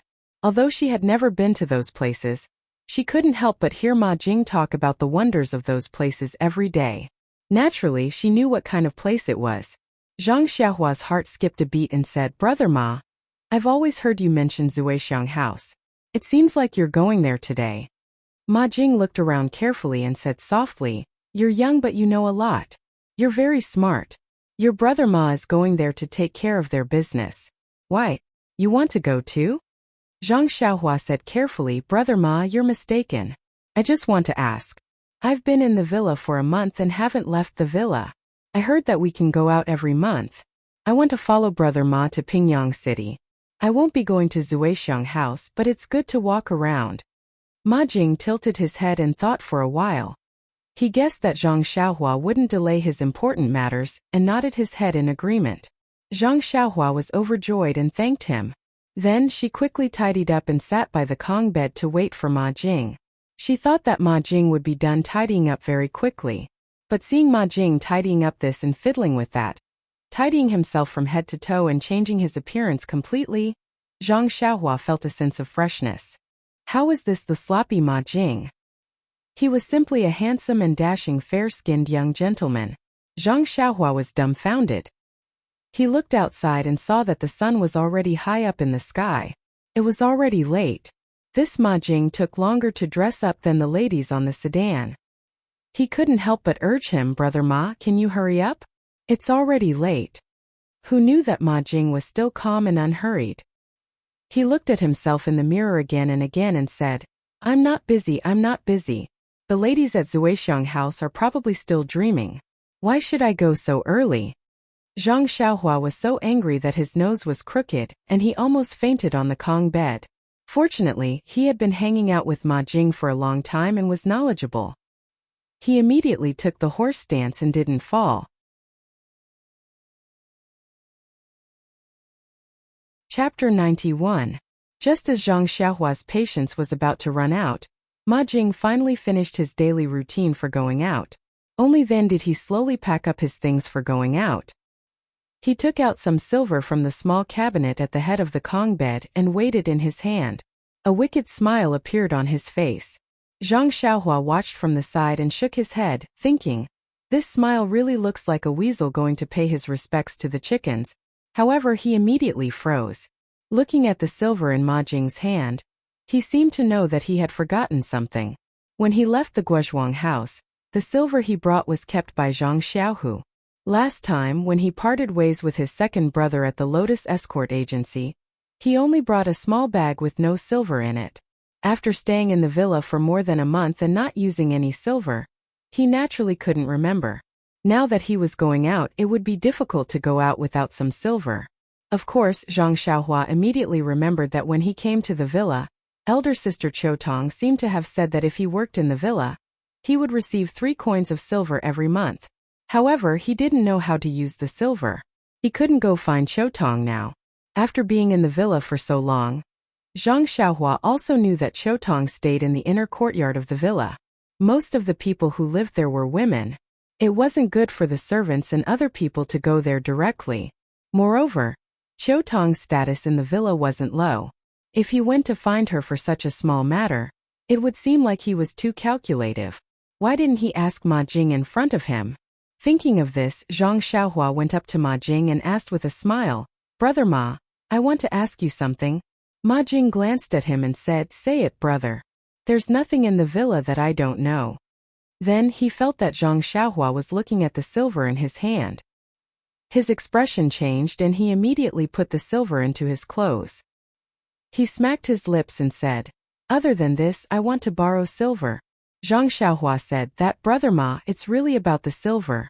Ma Jing firmly waved his hand and said, "This, I really don't have it." Zhang Xiaohua smiled and said, "This, you can have it." Ma Jing was displeased and said, "Brother, if Big Brother says no, then no. Big Brother is a man of his word." Seeing that Ma Jing was unhappy, Zhang Xiaohua stopped teasing him and said, "Brother Ma, I'm not asking to borrow money from you. I just want to ask you about this month's salary." Ma Jing rolled his eyes and looked at Zhang Xiaohua's expression. After confirming that he didn't want to borrow money from him, he let out a big sigh of relief and said, "Good kid. You've only been in the villa for a few days and you already know how to joke with your brother. You've really grown up." Zhang Xiaohua quickly smiled and said, "Look at what you're saying, brother Ma. It's all because of your influence that I've improved. As long as you talk about my improvement, the first thing I say is to thank brother Ma. Only then can I thank others." Ma Jing walked forward and patted Zhang Xiaohua's shoulder. He didn't use a lot of strength, but Zhang Xiaohua's shoulder trembled. Zhang Xiaohua's heart also trembled. He thought to himself, "This in a while, should I go wash the clothes first?" Patting Zhang Xiaohua's shoulder, Ma Jing said with satisfaction, "Xiaohua, you're very good. Big Brother will teach you another good thing. As for this gratitude, you don't have to put me first. You can put me second." Zhang Xiaohua was stunned. She asked modestly, "Brother Ma, then should I be the first to thank my parents?" Ma Jing said earnestly, "Wrong, Xiaohua. It's not a problem to thank your parents. First of all, you still have to thank the villa. It's right to say filial piety to your parents. You also have to thank the villa in your heart. You have to put the villa first. Don't just talk about your parents. You have to mention it. Of course, if you thank me, I'll be very happy. It means that you don't need to strengthen your moral education, and there's still room for improvement. By the way, you also have to thank the leaders of the villa. They gave you the right to thank not only the villa, but also me and your parents." Zhang Xiaohua looked as if she had been taught a lesson. She nodded like a chick pecking rice. After Ma Jing finished speaking, he turned his head and asked, "By the way, Xiaohua, what did you say just now? I didn't hear it clearly. Can you say it again?" Zhang Xiaohua looked as if she couldn't stand it anymore. She said, "Brother Ma, I just wanted to ask you. I've been in the villa for more than a month, and I haven't received my monthly salary. I want to ask you how to receive my monthly salary." Ma Jing stared at Zhang Xiaohua, looked up and down and said thoughtfully, "Xiaohua, look at your body. You've grown up and you're almost developed. It's time to consider some things. However, I still want to advise you. The price of the young ladies of Zuixiang House is not low, but with your monthly salary, it may not be enough. If you insist on having your own way, you'll probably have to borrow money from the accountant for a few more months. However, speaking of borrowing money, I've done it before. You're a newcomer, so they may not be able to do it." Zhang Xiaohua didn't know whether to laugh or cry. She explained, "Brother Ma, look at what you're saying. I don't have such elegant hobbies like you." I'm just before Zhang Xiaohua could finish, Ma Jing interrupted and said anxiously, "Xiaohua, let me give you another piece of advice. Even if you don't go to the drunken fragrance brothel, you still can't go to those hidden brothels in the alleys. Back in the day, I made a mistake and regretted it for eternity. It was also because I didn't have enough money on hand that I occasionally went there and got infected with a disease. It was so painful that I didn't want to die. Let's not talk about it anymore. Now that I think about it, I feel terrible. All right, brother, I really can't do it. Brother Ma, don't hurt yourself. Brother Ma, don't hurt yourself. After saying that, he went to open the small cabinet on the Kong bed. Zhang Xiaohua hurriedly stopped him and said emotionally, Brother Ma, can you listen to me? I just want to take out this month's salary to walk around Pingyang City and buy some things. You're thinking too much. Ma Jing asked tentatively, Xiaohua, are you sure? You don't need me to lend you money? Zhang Xiaohua smiled and said, Brother Ma, I'm sure. Although Ma Jing misunderstood, his intention to lend money to Zhang Xiaohua made Zhang Xiaohua extremely touched. This greatly reduced the influence of his smelly feet in Zhang Xiaohua's heart. After that, Ma Jing explained to Zhang Xiaohua, the monthly salary for this villa is not given out every month. It is stored in the villa's account room. If you need it, you can go to the account room to withdraw it. If you don't need it, it will be kept in the account room until the day you leave the villa. Of course, you can also go to the account room to withdraw it every month and store it in the cabinet like me. Zhang Xiaohua thought for a while and decided to withdraw the first month's allowance first. He would buy whatever he liked in Pingyang City and give the rest to his second brother Zhang Xiaohu. He might not be able to use the money in the mountain villa, but his second brother might be able to use it. If his second brother did not need it, he would keep it first. However, he did not know if he could think of a way to bring it back to his family. At the thought of this, Zhang Xiaohua asked Ma Jing again, Brother Ma, do you know how I can bring the money back to my family in Lu Town? Ma Jing smiled and said, this is easy. If someone you know returns to Lu Town, you can ask him to bring the letter you wrote and the money back. If you don't have one, you can go to the carriage company and ask them to do it for you. However, the carriage company will charge a fee for such a thing. As for how much they charge, it depends on how far Lu Town is from here. They all have a price. You can go there and ask. However, I heard that the fee is not standard and is quite expensive. Why don't the government properly rectify it? Isn't this unreasonable fee disturbing the social order? Oh right. After Ma Jing finished speaking, she added, are you really not planning to save money to go to Zuixiang restaurant? I am very familiar with that place and can introduce you to a few good friends. By the time Zhang Xiaohua stood still with the steak, Ma Jing had already packed up and walked out of the small house. Zhang Xiaohua shook her head that was dizzy from Ma Jing's words and hurriedly chased after him. Following that, Zhang Xiaohua followed Ma Jing to the accountant's office to collect the money. The accountant's office was in another place in the villa, and it took a long time to walk there. The accountant was an old scholar. When he saw Ma Jing coming, he frowned and said, Flatterer, why are you here again? Didn't you collect this month's salary long ago? Don't tell me you are here to buy on credit again? Flatterer? When Zhang Xiaohua heard this, she wanted to laugh. This name really suited Ma Jing. The pronunciation of Ma Jing's name was also very similar. Thinking about Ma Jing's usual behavior, he really did have the potential to be a flatterer. However, she had been here for so long, why hadn't she heard anyone call him that? Flatterer, this name was often called by people in the past. Later on, the manservant in the villa changed and fewer people knew about it. Naturally, not many people called him that. Usually, when Ma Jing came to the accountant's office, this accountant called him that and felt that it was very affectionate. Now that there was a new little brother following behind him, this Ma Jing's face turned a bit red. He hurriedly went forward and said, Listen to what Mr. Tong is saying. Although I, Ma Jing, am not talented, I won't always come to the accountant's office to buy on credit. Those who can come to buy on credit are those who have difficulties in life. Old Mr. Tong muttered, That's right. Not repeatedly, but at least 7 or 8 times a year. Then he turned to look at Zhang Xiaohua and said, Young man, what is your name? This time you came to the accountant's office to withdraw all of your money, or a part of it. Zhang Xiaohua hurriedly went forward and said respectfully, Old Mr. Tong, my name is Zhang Xiaohua. I've only been here for a month, so I don't have much money. Please withdraw all of it. Old Mr. Tong looked at Zhang Xiaohua and said worriedly, It's okay to give all of it to you. It's your money anyway. However, you have to be careful. Don't spend money recklessly.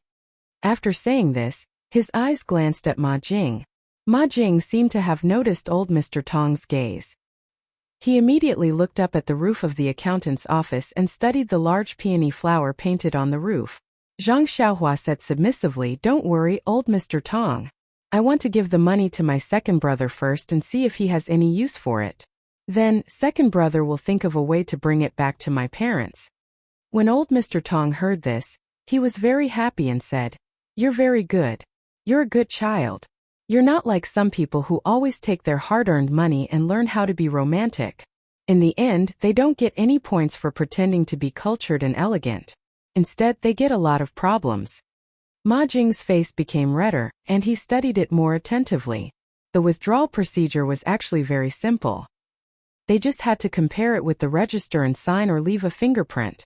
Because it was Zhang Xiaohua's first time here, they had to leave a fingerprint. Not long after Zhang Xiaohua finished the procedure, she carefully put away the first money she had earned in her life. Then Zhang Xiaohua said goodbye to old Mr. Tong. Old Mr. Tong liked Zhang Xiaohua very much. He talked to him a lot and treated him as if he was his own grandson. Seeing Zhang Xiaohua come out, Ma Jing's research project also came to an end. He pulled Zhang Xiaohua and left quickly. Old Mr. Tong opened his mouth and swallowed the words that he didn't say. However, when old Mr. Tong turned around, he suddenly stopped and said, "That's not right. How can Zhang Xiaohua's monthly salary be more than that of a flatterer? Why didn't I notice it just now? Could it be that the manager wrote it wrong?" Then, old Mr. Tong returned to normal and slowly walked into the house. He thought to himself, "It's not my fault that the manager wrote it wrong. Anyway, I withdrew the money from Zhang Xiaohua according to what was written. This child seems to be good. It's fine that she took more. Who told you to write it wrong?" Of course, Zhang Xiaohua and Ma Jing didn't know this. They were walking out of the manor. The last time Zhang Xiaohua entered the manor, he took a carriage and came in from a large side door. However, this accounting house was not on that road. He didn't know the road that Ma Jing took him. In fact, they went out from the original road. He guessed that Zhang Xiaohua didn't know either. The accounting house was not far from the side door. The two of them arrived at the door in a short time. This side door was still guarded by guards. Ma Jing guessed that the guards didn't make things difficult for him because Ma Jing had come here often. Although Ma Jing wanted to get close to him, he understood that it was better for him to stay away from him because he was unapproachable. Although it was the first time that Zhang Xiaohua left the manor, he was already recorded in the register of the manor. Therefore, there was another set of procedures and it was quickly completed. The two of them each received a waste token. There was a subtle difference between the two waste tokens. However, Ma Jing didn't notice it and neither did Zhang Xiaohua. The two of them put the waste tokens in their clothes and hid them properly before leaving through the side door. As soon as they went out, Zhang Xiaohua was stunned and asked, "Brother Ma, that's not right. I remember that I didn't enter this door last time." Ma Jing said with a smile, "There are 5 side doors and 1 main door in our Huanxi manor. Who knows which door you entered last time? By the way, brother, you must keep this waste token well. When you enter the manor later, you have to take it back. If you lose it, it will be very troublesome. You must be careful." Zhang Xiaohua nodded and said, "Of course I know. However, Brother Ma, when will you come back at night? I have to enter the manor with you. Otherwise, I'm afraid that I won't be able to find you on such a long way." Ma Jing curled his lips and said, "Look at how careful you are. Once we enter the manor, it's our world. You're still afraid of losing it. I don't know when I'll come back at night. If you want, you can wait at the gatehouse." Zhang Xiaohua said with a bitter face, "Well, Brother Ma, remember to come back early." At this moment, Zhang Xiaohua once again selectively forgot about Ma Jing's smelly feet, and the way she avoided Ma Jing from afar every day. She was like a little wife waiting for her man to come home with a hidden bitterness. It was already June. At noon the sun was scorching hot. Zhang Xiaohua looked up at the scorching sun and secretly complained about Ma Jing. It would be better to leave early. If they were to rush on the road at this time, they would be burned to death by the heat. After crossing the straight main road, Zhang Xiaohua thought that Ma Jing would walk to the shady place by the side of the road. Unexpectedly, Ma Jing did not walk on the main road. Instead, he walked to the side of a small alley and turned down. Zhang Xiaohua was puzzled.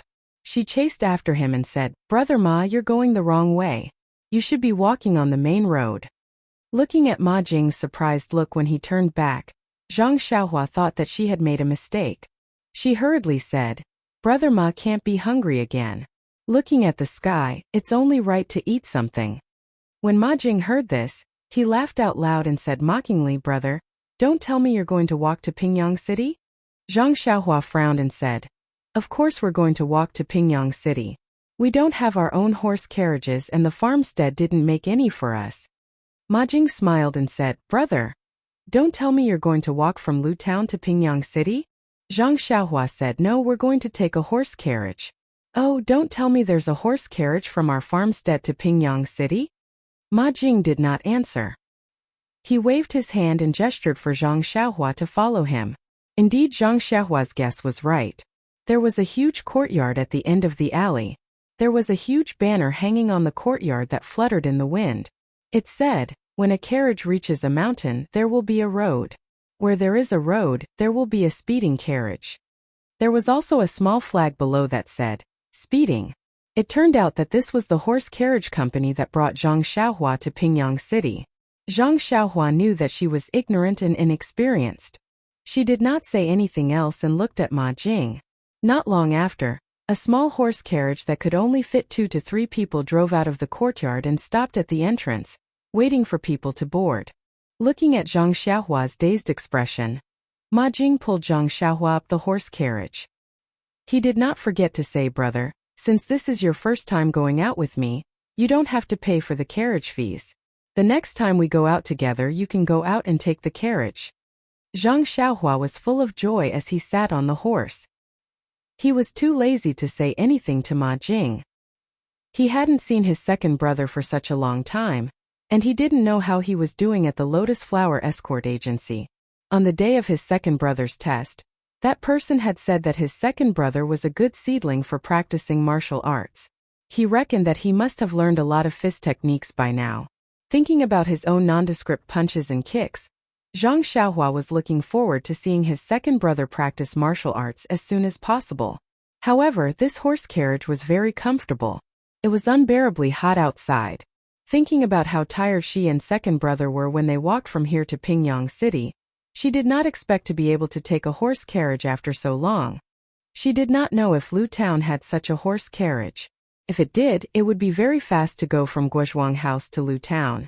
She did not need to look for someone else's donkey cart. It would be great if there was such a horse carriage from Guozhuang House to 8 Mile Valley. She did not need to wake up early and arrive at noon. Thinking of 8 Mile Valley, she wondered how eldest brother and sister-in-law were doing. Was eldest brother's health better? Also, how was her parents' health? How was the farmland at home? What was she planting in the plot of land that she owned? All of these made Zhang Xiaohua very concerned. Unknowingly, she fell into deep thought. Seeing Zhang Xiaohua like this, Ma Jing thought that it was noon and that Xiaohua was resting. He did not say anything to her. If he knew that a simple ride in a horse carriage would make Zhang Xiaohua think so much, he would definitely laugh until his teeth fell out.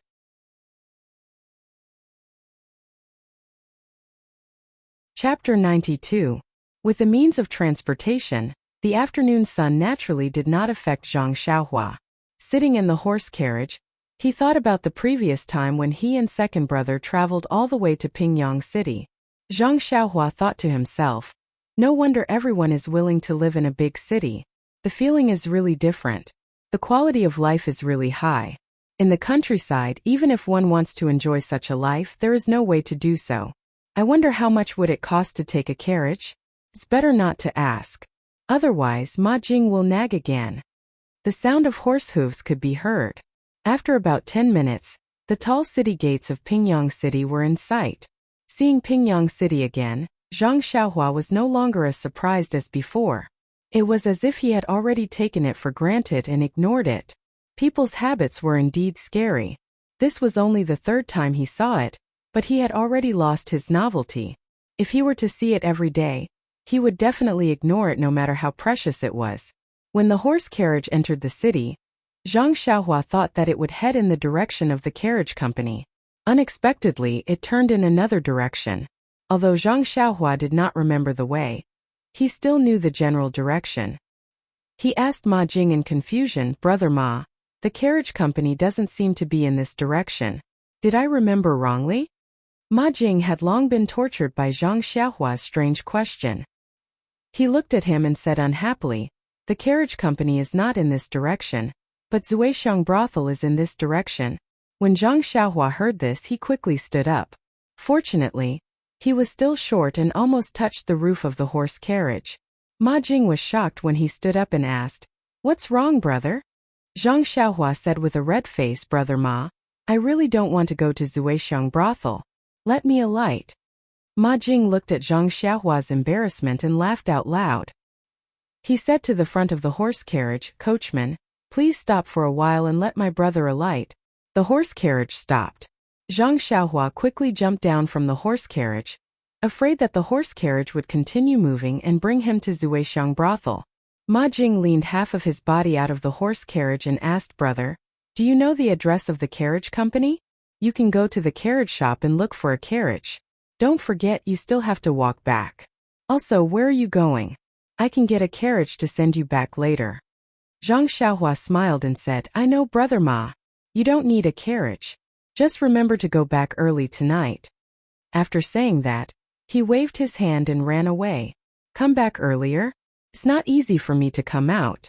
It would be strange if I returned early," Ma Jing said to himself as a lewd smile appeared on his face. Zhang Xiaohua ran along the road for a while. When she felt that she was far away from the carriage, she stopped and asked a shop assistant for directions to the Minglianhua escort agency. Although it was already noon, the wide roads of Pingyang City were still crowded with people. Zhang Xiaohua squeezed through the crowd with great effort. As he squeezed through the crowd, he was also paying attention to whether anyone was thinking about the money in his arms. Although he did not have a money pouch on his waist, he was still worried even if he had it in his arms.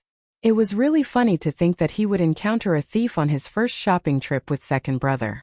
Just as he was thinking about it, he suddenly saw a familiar figure in front of him. Zhang Xiaohua could not help but be stunned. Speak of the devil and he would appear. He did not know anyone in Pingyang City. If this figure was not Zhang Xiaohu, then it must be the thief that he almost caught the last time. Looking at the thief walking in front of him, Zhang Xiaohua felt that it was funny. Thinking that he must be looking at other people now, Zhang Xiaohua could not help but quicken his steps. Sure enough, in front of the thief was a scholar, holding a folding fan. As he fanned himself, he looked around. Whenever there was a novelty stall on the side of the road, he would stop and look at the old books on sale. Sometimes he would buy some brushes, ink, paper, and inkstone. The money pouch on his waist swayed from time to time, causing the thief to shake his head from side to side. Seeing that the thief had been following the scholar for some time and did not have a good chance to catch him at this moment, there were fewer people in front and it was a fork in the road. The thief quickened his steps and was about to get close to the unsuspecting scholar. Zhang Xiaohua, who was behind him, could not stand it and naturally wanted to stop him. However, at this moment Zhang Xiaohua was more cautious. She remembered that when she caught the thief last time, a group of people surrounded her and she was still shielded and escaped. Zhang Xiaohua looked around and thought that these people were also around. If she rushed forward rashly, she might be able to catch the thief, but they were a group of people and she was no match for them. Last time second brother was around and they did not make a move. This time she was alone and she might be plotted against by them. She remembered that when she came out, Lu Kai and Mr. Lu repeatedly reminded her that it was good to be brave for a just cause, but she must consider her own safety first. What should she do? Seeing that the thief's hand had already reached out, the scholar was still looking up at the roadside signboard. Suddenly, Zhang Xiaohua's eyes lit up and she shouted, "Brother Zhang, why are you here?" Zhang Xiaohua's voice was very loud and clear. Several people around them turned to look at her, especially those surnamed Zhang. The scholar also turned his head in response.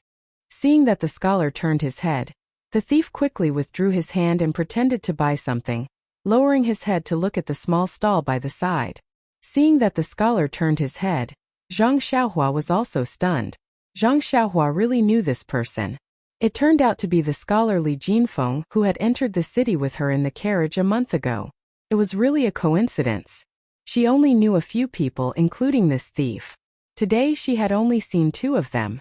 Zhang Xiaohua walked forward with a smile. Li Jinfeng was also very surprised. Although he did not have a deep impression of Zhang Xiaohua, after all, they had been in the same carriage for a long time and they had only parted for a month. Moreover, seeing that Zhang Xiaohua walked towards him and looked at the people around him, it seemed that no one was responding. He guessed that he was the one he was looking for. Zhang Xiaohua went forward and said, Brother Li, hello? Li Jinfeng asked in surprise, You are Zhang Xiaohua, right? I haven't seen you for almost a month and I almost forgot your name. However, I am better than you. Why did you call me Brother Zhang just now? At this time, the thief at the side saw that the two of them knew each other. Moreover, Zhang Xiaohua was the one who had chased after him some time ago. He had already slipped away when they greeted each other. Zhang Xiaohua then told Li Jinfeng about seeing the thief just now. Li Jinfeng touched the money pouch at his waist. He guessed that Zhang Xiaohua was telling the truth. He could not help but say happily, It's really thanks to you. If it weren't for you, my living expenses for this month would be gone. I have to thank you properly. Zhang Xiaohua naturally declined and said, Big Brother Li, you're too polite. After all, we're familiar with each other. Even if we're strangers, we'll still help if we can. If I have to thank you for such a small matter, then it'll be a waste of our friendship. Li Jinfeng saw that Zhang Xiaohua's words were very reasonable, and could not help but look at him in a new light. He felt that the young man in front of him was no longer the same as when he first met him. He was less immature and more mature. Li Jinfeng could not help but like him from the bottom of his heart, as if he was his own younger brother.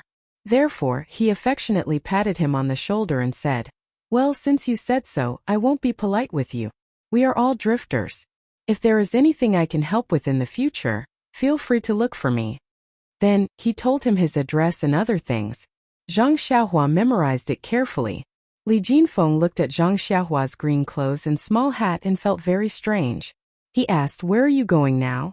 Why are you dressed like this? Did you become a servant of some rich family? And your brother? Zhang Xiaohua roughly told Li Jinfeng about her recent situation, but did not mention anything about Huanxi Manor and Misty School. Although Li Jinfeng was in Pingyang City, he was after all a student and did not know about the matters of the Jianghu. Therefore, he did not know about Huanxi Manor and thought that it was the manor of an ordinary rich family. However, when he heard that Zhang Xiaohua and Zhang Xiaohu had been waiting for them in front of the carriage for a long time, he could not help but blush and feel ashamed. That day, he was dragged out to stay with Shangguan Yun. First they ate then drank. When he woke up, it was already late in the morning. The promise he had made to the Zhang brothers had long been forgotten. Now, if Zhang Xiaohua had not mentioned it, he would have almost forgotten that he had patted his chest in front of them. Li Jinfeng was after all a knowledgeable scholar. He immediately said, Brother Xiaohua, I have indeed forgotten that day. I have made you wait for so long. I am very sorry. I apologize to you now.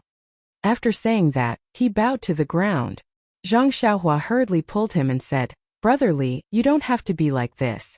Anyway, that Lotus escort agency is very easy to find. We just have to ask around and find it.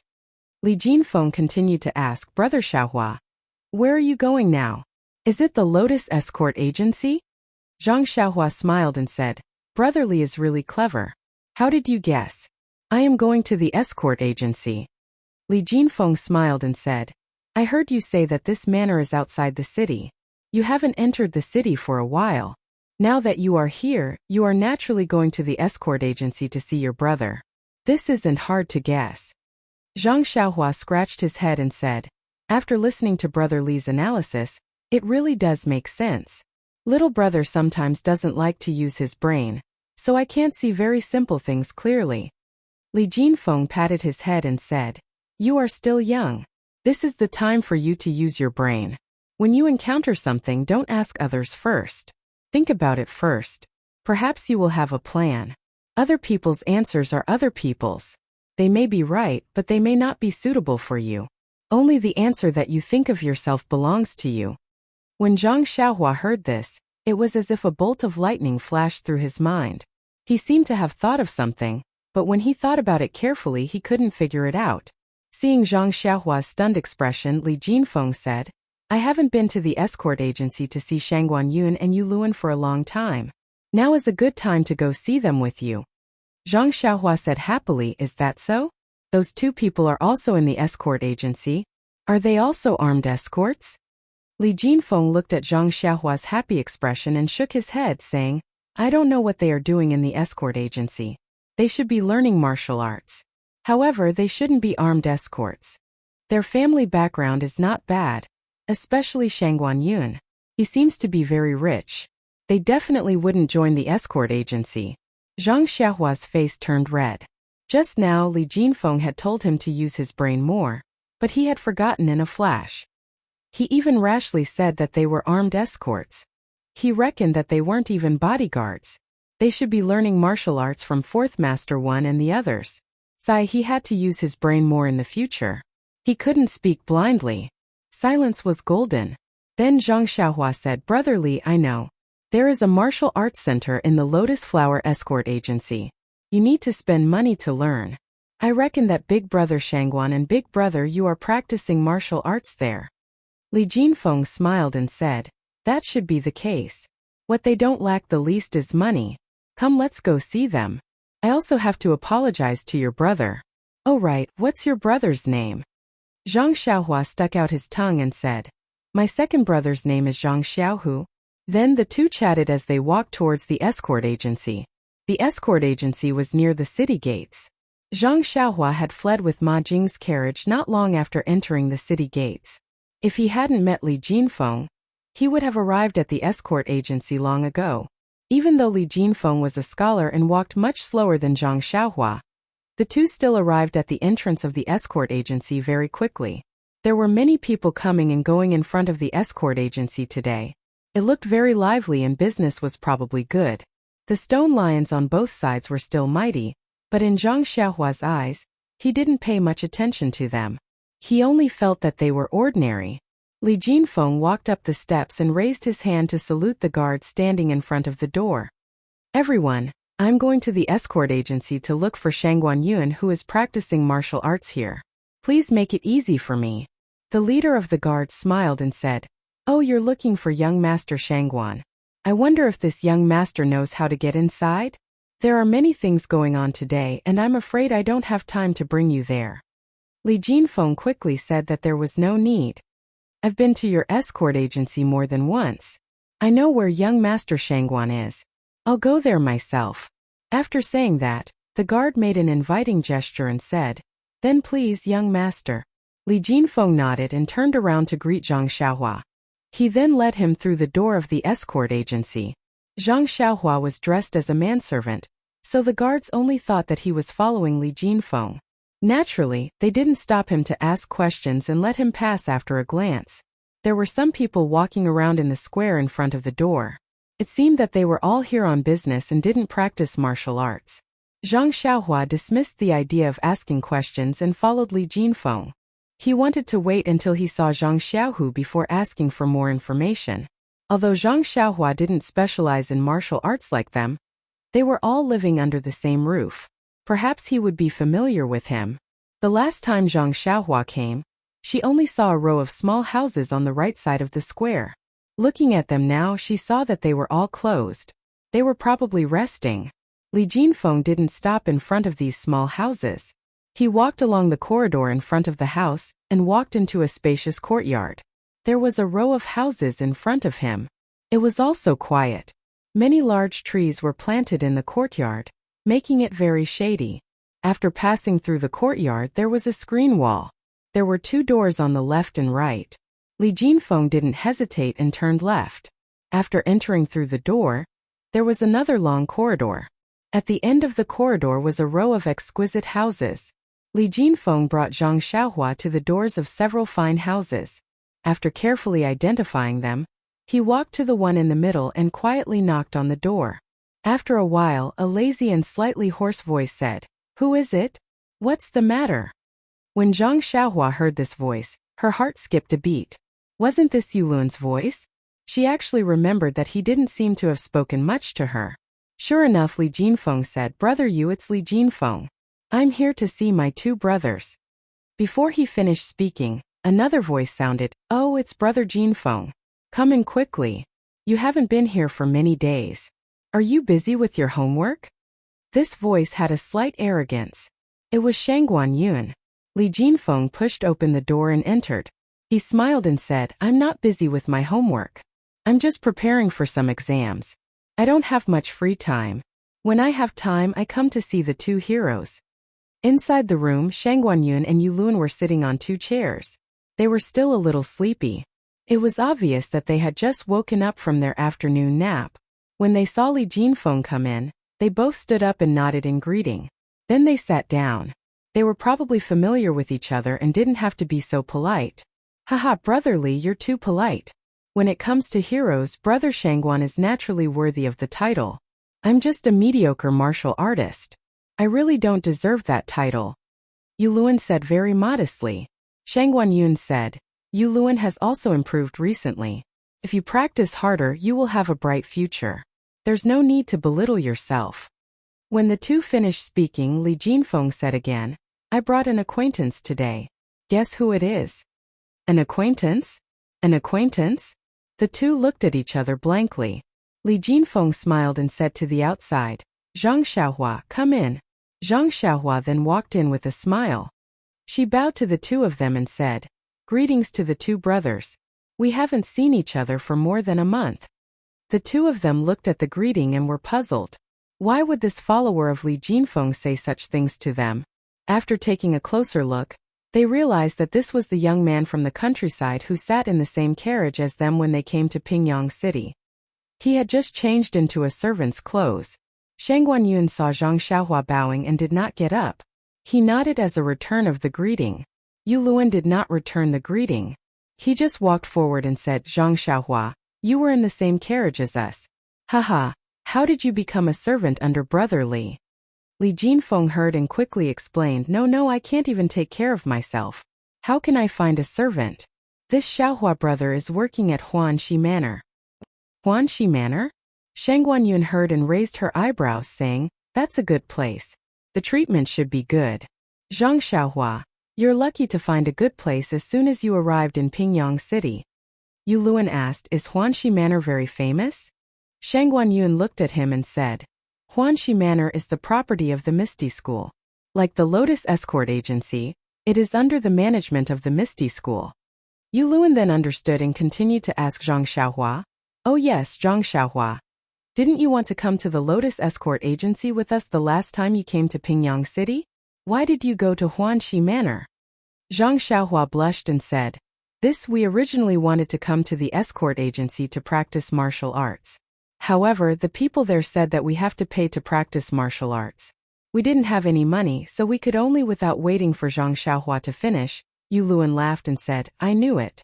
When you asked about the Lotus Escort Agency that day, I was puzzled as to why you came to the agency. I didn't expect you to have the intention to practice martial arts. If I had asked you more at that time, I would have dispelled your delusion. The poor study but the rich practice martial arts. How can you learn martial arts without money?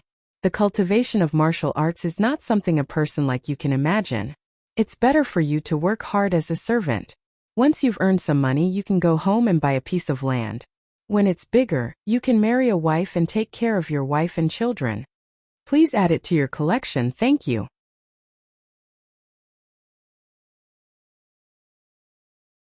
Chapter 93. Yu Luan's words were very rude, but they were also unreasonable. When Li Jinfeng heard it, he looked at Zhang Xiaohua's red face and felt quite distressed. Although he was a child from the countryside and was somewhat inexperienced, he had just helped him drive away the thief. Moreover, along the way, his words and actions were full of generosity, which left a very good impression on Li Jinfeng. Therefore, he continued to say, Brother Yu, what you said is wrong. Brother Xiaohua wholeheartedly pursuing martial arts is a good thing. A warm-hearted person like him who can practice martial arts will certainly help a lot of people. Yu Luan saw that Li Jinfeng was helping Zhang Xiaohua, but did not stop. He continued to say, Brother Shangguan, you are a scholar, so you don't know how difficult it is to practice martial arts. On the road of martial arts without money and aptitude, you will never succeed. It is better not to learn martial arts. If there is any trouble, if you try to help yourself, you will lose your life in vain. Don't you think so, Brother Shangguan? Shang Guanyun did not say much, nor did he look at Zhang Xiaohua. He just nodded. At this time, Li Jinfeng felt strange. He did not care about Zhang Xiaohua's matter and asked Shang Guanyun with interest, Brother Shangguan, what is the reason for this? This little brother is very curious. Can you explain it to this little brother? Shang Guanyun frowned and said, "Brotherly, to put it simply, as long as you have a few copper coins, you can buy books and you can study. At worst, you can spend a small amount of money to find a teacher to teach you how to read and write. Teachers can be said to be everywhere, right? But practicing martial arts is different. Let's not talk about other things, just take me as an example. I've liked practicing martial arts since I was a child, and my family's financial situation is not bad. My father hired a martial master from a young age to teach me martial arts, and even spent a large amount of money to buy precious medicinal herbs for me to bathe in and treat my injuries. Martial masters are already few in number, and those with great ability are even fewer. I don't know how many times I've changed masters, but I finally found one with real ability, and only then was I able to learn some things. That's not it. That master is old and wants to retire to his hometown. My father doesn't want me to continue practicing martial arts, saying that it's fine as long as I have a strong physique to protect myself. That's why I secretly ran out and went to the Lotus Escort Agency to learn martial arts. With my foundation of practicing martial arts since I was a child, and even spent a considerable amount of money to let me in to learn, how could someone like Zhang Xiaohua possibly learn martial arts?" Finished speaking, Shang Guanyun shook his head and smiled gently. It was not a contemptuous smile, but a gentle smile, as if he was talking about the ambition of a manservant in his manner. It was a kind of comment from top to bottom, a kind of disdain that came from the heart. Yes, it was the kind of disdain that came with a wave of the hand. Yu Luan was not the only one who felt it. He smiled knowingly and looked down at Zhang Xiaohua. Li Jinfeng also felt it, but he knew that Shang Guanyun came from a rich family, and this Zhang Xiaohua's identity was equivalent to his family's servant. It was already good enough that he said so much. If it were other rich playboys, they would have already spoken ill of him. His actions showed that he did not have any ill intentions towards Zhang Xiaohua. It was just a habit. However, he immediately thought of himself and realized the gap between himself and Shang Guanyun. He was originally a poor scholar who came to Pingyang City to study. He met Shang Guanyun by chance and felt that he was a good person, and wanted to befriend him. Now, looking at Shang Guanyun's attitude, was his intention of befriending him? Naturally, Zhang Xiaohua was embarrassed when she heard this. However, it was not the first time that she was criticized. Moreover, she thought that she had already taken the first step on the road of martial arts. As long as she persevered, she would be able to achieve something. Instantly, she felt relieved and the whole world became bigger. She said with a smile, "Young Master Shangguan is right. Every word is from the bottom of my heart. However, there are many ways to practice martial arts, and it is not necessarily the same way."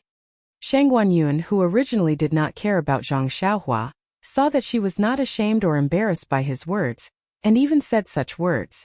It was as if Zhang Xiaohua had suddenly grown up.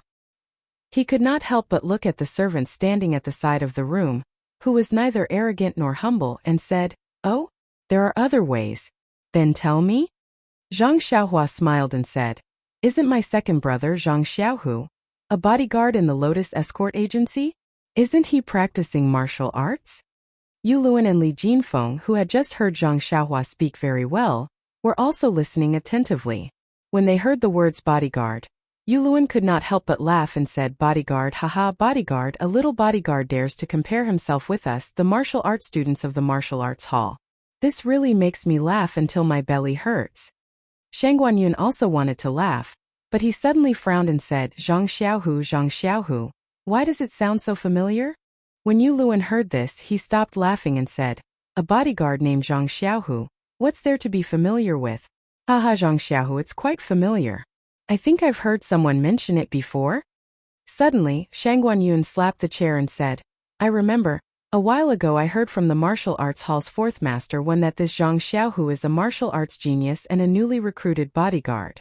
He even said that he wanted him to come to our martial arts hall to practice martial arts." At this time, a loud and clear voice came from outside the door, "What genius, he's just a bumpkin. After practicing martial arts for a few days, he dares to call himself a genius. If there's a chance, teach him a lesson and let him know what a true genius is." These words were very arrogant. Zhang Xiaohua turned her head to look at the door, looking forward to seeing what this person looked like. Li Jinfeng also had the same feeling. To be able to say such words, a person must have something to rely on. Most of the scholars were handsome and elegant, but what about those who practiced martial arts? Were they big and thick, with hair growing out of their temples? Li Jinfeng was very much looking forward to it. When Yu Luan heard this, he immediately rushed to the door with a smile on his face. Shang Guanyun frowned and immediately stood up. However, he did not take a step forward. The door was not closed. When Yu Luan rushed to the door, the person had already stepped in. A handsome man walked into the abode, holding the same folding fan as Li Jinfeng. He did not open it, but played with it from time to time. This person was also dressed in white and was very well dressed.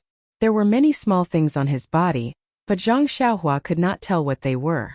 She just felt that they were very long-winded. How could someone dressed like this work in the fields? That person was quite handsome, but his 2 eyebrows were too high, making people feel that he was a bit flamboyant. However, with that face of his, it could be said that he was in the prime of his life, full of vigor and vitality. It was also very appropriate. Zhang Xiaohua could not help but turn to look at Li Jinfeng, thinking, is this also a martial arts practitioner? Why does he look more like a scholar than Brother Li? Yu Luan quickly bowed and said, Young Master Yu is here. What a rare guest. I haven't seen you in a while. Young Master Yu did not return the greeting. He waved his folding fan and said, I also went back to visit the elders in my family. I just came back today and came here to pay a visit to young Master Shangguan. This is? He obviously saw Li Jinfeng in the room. Yu Luan smiled and introduced, This is young Master Li Jinfeng from Quicksand Academy. He is a scholar that young Master Shangguan and I met when we entered Pingyang City a month ago. When young Master Yu heard that Li Jinfeng was a scholar, he cupped his fists and said, I am Yu Dai. I am very happy to meet young Master Li. When Li Jinfeng saw Yu Dai bowing, he quickly returned the greeting and said, Nice to meet you, nice to meet you. Yu Luan seized the opportunity and said, Young Master Yu is here to learn martial arts in Yu City. The Yu family is an influential family in Yu City. Yu Dai put his index finger to his lips and said, Shh, keep a low profile, keep a low profile. Then he directly ignored Zhang Xiaohua and walked to Shangguan Yun. He bowed and said, Brother Shangguan, I haven't seen you for a few days. You still look energetic. Shangguan Yun also smiled and returned the greeting. Brother Yu looks better than before. We can't compare to you. Brother Yu, please take a seat. Yu Dai did not stand on ceremony and sat on the chair that Yu Luan had just sat on. Shangguan Yun also sat down. Shangguan Yun and Yu Luan's abode was divided into 2 rooms. The inner room was naturally for them to rest. The outer room was used for receiving guests. There were only 2 chairs and a square table. When Li Jinfeng came in, he only cared about talking and did not find a chair to sit on. Now, Shangguan Yun and Yu Dai sat on the only 2 chairs. The other 3 people in the room did not have chairs.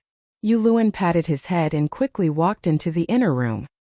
He took 2 chairs and placed them at the bottom. He sat on one and gestured for Li Jinfeng to sit down as well. Li Jinfeng looked at the only chair, but he was too embarrassed to sit on it. It was okay if others ignored Zhang Xiaohua, but he had brought Zhang Xiaohua here. Although she was a servant, she was not his follower. Yu Dai must have misunderstood. He could not explain clearly, otherwise it would make things worse and make Zhang Xiaohua feel embarrassed. However, he also knew that there were only 4 chairs in Shangguan Yun's abode. It was not that he wanted to make things difficult for Zhang Xiaohua, but what should he do? While he was in a dilemma, Zhang Xiaohua walked behind Li Jinfeng and patted his shoulder. She pointed at the chair with her chin and walked over first. She stood behind the chair with her hands behind her back. Li Jinfeng understood and nodded with a smile. He also sat down. Their actions were seen by the other 3 people. Shangguan Yun knew that there were only 4 chairs in the room. It was normal that there was no seat for Zhang Xiaohua, so he did not care. However, Yu Dai was a little confused. What did this servant's actions mean? However, since it was someone else's business, he did not ask. Instead, he coughed and asked, Just now at the door I heard people talking about the famous armed escort. What was his name again? Can you tell me more about it? I remember that when I left I had not heard of this name. How did it become so popular in the martial arts center in just a few days? Yu Luan glanced at Zhang Xiaohua and said, Young Master Yu, his name is Zhang Xiaohu. Zhang Xiaohu came to Pingyang City with us and even took the same horse carriage that day. However, we didn't arrive at the escort agency on the same day. Like young Master Yu, we entered the martial arts dojo. That Zhang Xiaohu first signed up for the martial arts dojo. But because he didn't have enough money, he signed up as an armed escort. It was said that during the test, 6th young Master Li was watching. I heard from the armed escorts and the people from the martial arts dojo outside that day that Zhang Xiaohu didn't practice martial arts for even a day. However, when someone demonstrated a set of Liuha boxing in front of him, Zhang Xiaohu actually had a photographic memory and could repeat it completely. 6th young Master Li was very surprised and praised him endlessly, calling him a genius. Upon hearing this, Yu Dai shook his head and said with a look of disdain, although the Liuha boxing is very complicated and it is indeed difficult to demonstrate it in one go. When I first started learning martial arts when I was young, which fist technique didn't pass in one go. I remember that I have a distant cousin who also learned the Liuha boxing for the first time. Although he did not learn it in one go, he was able to learn most of it. With Zhang Xiaohu's talent, it is considered rare. If he were to say that he is a genius, it would be too sensationalist. When Zhang Xiaohua heard this, she was unhappy. Although Yu Luan was exaggerating, he was still her brother. Of course, she was willing to hear others praise him. Now that Yu Dai had rebutted her, she knew that what he said made sense. However, she still felt that he was a little jealous, so she did not think much of it. Shang Guanyun continued Yu Luan's words and said, "Brother Yu, what you said makes sense. I did not participate in the incident that day. However, when I heard it, I also felt that it was strange. This incident was just normal. It was just a bodyguard. There is nothing special about him. However, there is something that Brother Yu does not know." Yu Dai was stunned and said, "Please enlighten me, Brother Shangguan." Shang Guanyun continued, "When Zhang Xiaohu joined the escort agency as a bodyguard, I had not yet come to the martial arts hall. However, Brother Yu was in the martial arts hall at that time. Why didn't you hear this news? Moreover, before Brother Yu returned to Yu City, didn't you also stay in the escort agency with Zhang Xiaohu? Why didn't you hear this news?" Yu Dai said disapprovingly, "He was just a lowly bodyguard. How would I know? We don't practice martial arts together. Don't tell me you want me to go to the place where the servants practice to take a look?" Shang Guanyun also laughed and said, "Brother Yu's words make sense. Actually, Zhang Xiaohu did not become famous during Brother Yu's time in the escort agency. It was recently." At this time, Shang Guanyun also glanced at Zhang Xiaohua and said, "According to some of the brothers in the martial arts hall, ever since Zhang Xiaohu became a bodyguard, other than the usual training, he only practiced fist techniques. However, he was also strange. No matter how 6th Master Li advised him, he only practiced the Liuha fist. 6th Master Li saw that he was already very good at it, and was prepared to teach him other fist techniques. However, he refused to learn. He said that he was not proficient in the Liuha fist and that he would improve every time he practiced it. He even told 6th Master Li that he would only learn other martial arts when he felt that he could no longer improve. At first, 6th Master Li thought that Zhang Xiaohu was joking. However, after waiting for more than 10 days, Zhang Xiaohu was still practicing the Liuha fist. He could not help but get angry and gave Zhang Xiaohu a final warning. He would give him a few more days to think about it. Otherwise, he would not let him practice other martial arts. However, after waiting for more than 10 days, Zhang Xiaohu still did not beg for mercy. He only minded his own business and practiced the Liuha fist. 6th Master Li originally wanted to ignore him. However, he thought that Zhang Xiaohu was a good seedling. Although he started practicing martial arts late, he could be a backup for the escort agency in the future. Thus, he pulled a bodyguard to look for Zhang Xiaohu. He told Zhang Xiaohu that if he beat this bodyguard, 6th Master Li would not say anything and Zhang Xiaohu could practice however he wanted. However, if Zhang Xiaohu lost, he would have to listen to him. "Brother Yu, what do you think the result will be?" Yu Dai slapped his forehead and said, "Brother Shangguan, aren't you bullying my intelligence? If even Zhang Xiaohu lost, what are we still talking about here?" Shang Guanyun laughed and said, "Haha, that's right. I reckon that day, 6th Master Li did not even think that Zhang Xiaohu would win. Anyone who thinks about it, although the bodyguards of the Lotus Escort Agency are not veterans, they are still skilled martial artists. Which one of them hasn't practiced for a few years? 5 to 6 years is the minimum. Most of them have practiced for around 10 years. This Zhang Xiaohu has only been practicing martial arts for a month. How could he be their opponent? Yuluan saw that Zhang Xiaohu was a bit tired and hurriedly said, I don't know too much about the situation that day. I only heard it from others. At the beginning, Zhang Xiaohu was indeed not the bodyguard's opponent. However, he kept using the Liuhe fist to fight. Later on, the more he fought, the more proficient he became. He was actually tied with the bodyguard. That bodyguard tried a few different fist techniques but to no avail.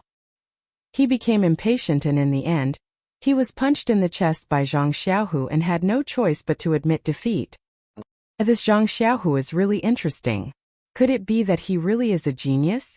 Yu Dai also became interested and said, however, for someone who has only practiced fist techniques for a month to be able to win against someone who has practiced fist techniques for many years, it's too inconceivable. What is the reason for this? At this time, a voice sounded and said, there is no other reason. It's just practice. Everyone looked over and saw that it was Zhang Xiaohua who answered in high spirits. When Zhang Xiaohua heard that his second brother, Zhang Xiaohu, had only practiced the Liuhe fist technique ever since he entered the escort agency, he felt his heart skip a beat. It was as if a string in his heart had been plucked. It was just like when he met Li Jinfeng in the morning. Li Jinfeng's words made his heart skip a beat. Other people's things were other people's things. They might not necessarily be suitable for him. Only those that were suitable for him were his. Now that he combined it with his second brother's training method, he suddenly thought of a way out for himself. In an instant, he felt his eyes brighten as a great path appeared in front of him. When he heard Yu Dai ask for the reason, he couldn't help but feel an itch in his heart and blurted out a sentence that Mr. Liu had said. Yu Dai frowned and snorted, saying, Young Master Li, why is your servant so impolite? Didn't you teach him some etiquette at home? Li Jinfeng blushed a little. Wasn't this obviously saying that he had no manners? He hurriedly stood up and explained, Brother Yu, you've misunderstood. This is not my servant. He works at Huanxi Mountain Villa. Speaking of which, he's a friend that Brother Shangguan, Brother Yuluan, and I have made together. Friend. Yu Dai looked at Zhang Xiaohua's green robe and small hat and couldn't help but feel a little unhappy. He turned to look at Shangguan Yun. Shangguan Yun also frowned and secretly blamed Li Jinfeng for not knowing how to speak. It was naturally embarrassing to be friends with a servant. Moreover, he had never treated Zhang Xiaohua as a friend. Yuluan saw this and hurriedly said, Young Master Yu, we also came to Pingyang City in the same carriage. That's how we got to know each other. Yu Dai then nodded arrogantly and retracted his gaze. However, as if he suddenly thought of something, he asked, How many people were in the same carriage as you? Then didn't he also come with Zhang Xiaohu? Yuluan smiled and said, There were 5 people in the same carriage as us. He's one of them. Moreover, he's the younger brother of Zhang Xiaohu that we were talking about just now. His name is Zhang Xiaohua. Please collect it, thank you.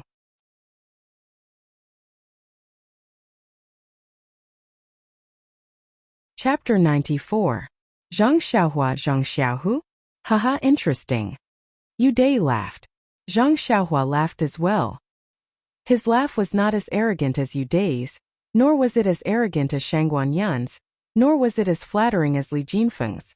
It was a laugh that came from the bottom of his heart. Perhaps it was a laugh of pride for his second brother, or perhaps it was a laugh of happiness for his future. Yu Dai stopped laughing and asked, Then why don't you tell me the reason? Zhang Xiaohua calmly said, This sentence means that there is no special reason, it's just that I'm familiar with it. I've also practiced fist techniques for a few days, but I haven't made any progress. Today, after hearing about my second brother, I suddenly realized that as long as one is truly proficient in one fist technique, it will be as effective as practicing many other fist techniques. There's another saying that it's better to be proficient in a single fist technique than to be proficient in 100 different fist techniques. Isn't this the same principle? Before anyone else could speak, Li Jinfeng couldn't help but tap his fan and applaud. Brother Xiaohua, what you said is very clear. The teachers in school always teach us not to bite off more than we can chew. It's also the same principle. A person's energy is limited. Reading 10,000 books doesn't mean that you understand everything. Instead, it's better to focus on one book and completely understand it. In the past, I didn't pay much attention to this saying, but now that I've heard about Brother Xiaohu's achievements, it seems that I'll have to pay more attention to it when I study in the future. Yu Dai still curled her lips and said disapprovingly, "You guys don't practice martial arts, so you won't understand. Practicing martial arts and studying are two different things. A person who has just started practicing martial arts for a month definitely can't beat someone who has practiced for many years. This may be that bodyguard just made a mistake." Shang Guanyun said. Yes, that sixth Master Li also thought so. Although he agreed with Zhang Xiaohu's decision, he still wanted to test Zhang Xiaohu's bottom line. The next day he found 2 more bodyguards to compete with Zhang Xiaohu, but the results were still shocking. Although Zhang Xiaohu didn't win against the 2 bodyguards, the 2 bodyguards didn't gain any advantage either. Both matches ended in a draw. Yu Dai couldn't sit still any longer and stood up from her chair. Impossible, I know the bodyguards of the Lotus Escort Agency. Many of them have extraordinary skills that aren't inferior to those from the martial arts hall. How can they not take down this Zhang Xiaohu? Impossible, impossible? Shang Guanyun waited for Yu Dai to finish speaking. Seeing that Yu Dai was pacing around in circles, he slowly opened his mouth and said, "Young Master Yu, you're at a dead end. You didn't listen carefully. Fist techniques, let's compete in fist techniques." "Oh, fist techniques, I know." Yu Dai patted his head and quietly sat down. He said self-deprecatingly, "I still can't hold it in. Master has already told me so many times. How could I forget that they were competing in fist techniques? If that's the case, then the bodyguards really could have been forced to a draw by Zhang Xiaohu if they didn't use internal strength. But even if I don't use internal strength, I believe that I can still beat Zhang Xiaohu. Isn't he just a bumpkin who just started out?" Yu Dai started off well, but as he spoke, his playboy nature was revealed. When he said the 2 words internal strength, Zhang Xiaohua and Li Jinfeng had faces full of confusion. Yu Luan's face revealed an envious expression, and his chubby fingers couldn't help but rub together. Li Jinfeng didn't say anything and silently looked at them. Zhang Xiaohua couldn't let go of the opportunity to know everything about martial arts, so he impatiently asked, "That internal strength, what is that? What's internal strength?" Ha ha ha. When Yu Dai heard this, he couldn't help but laugh loudly. He shook his head and raised his head to look out the door, not saying anything else. Shang Guanyun also seemed to have heard something very interesting, and his face was full of smiles. However, he still said, "Zhang Xiaohua, I can't tell you what internal strength is right now. When you have the opportunity to practice martial arts, you can ask your master." When Zhang Xiaohua saw that they didn't answer, he couldn't help but look at Yu Luan. However, Yu Luan only smiled flatteringly at Yu Dai, and his slightly greedy eyes followed Zhang Xiaohua. In his eyes, Zhang Xiaohua was just transparent, so how could he answer his question? Sigh, Zhang Xiaohua sighed in his heart, but immediately became excited. "If you don't tell me, I can ask Captain He. After all, he's a regular disciple of the Misty School, so he'll definitely know something like this." Just as he was thinking, Yu Dai suddenly retracted his gaze and stared at Zhang Xiaohua. "Zhang Xiaohua, right? What kind of internal strength do you want to know? I can tell you, but there's a condition." Zhang Xiaohua was stunned and couldn't help but ask, "Condition? What condition?" Yu Dai smiled and said, "It's very simple.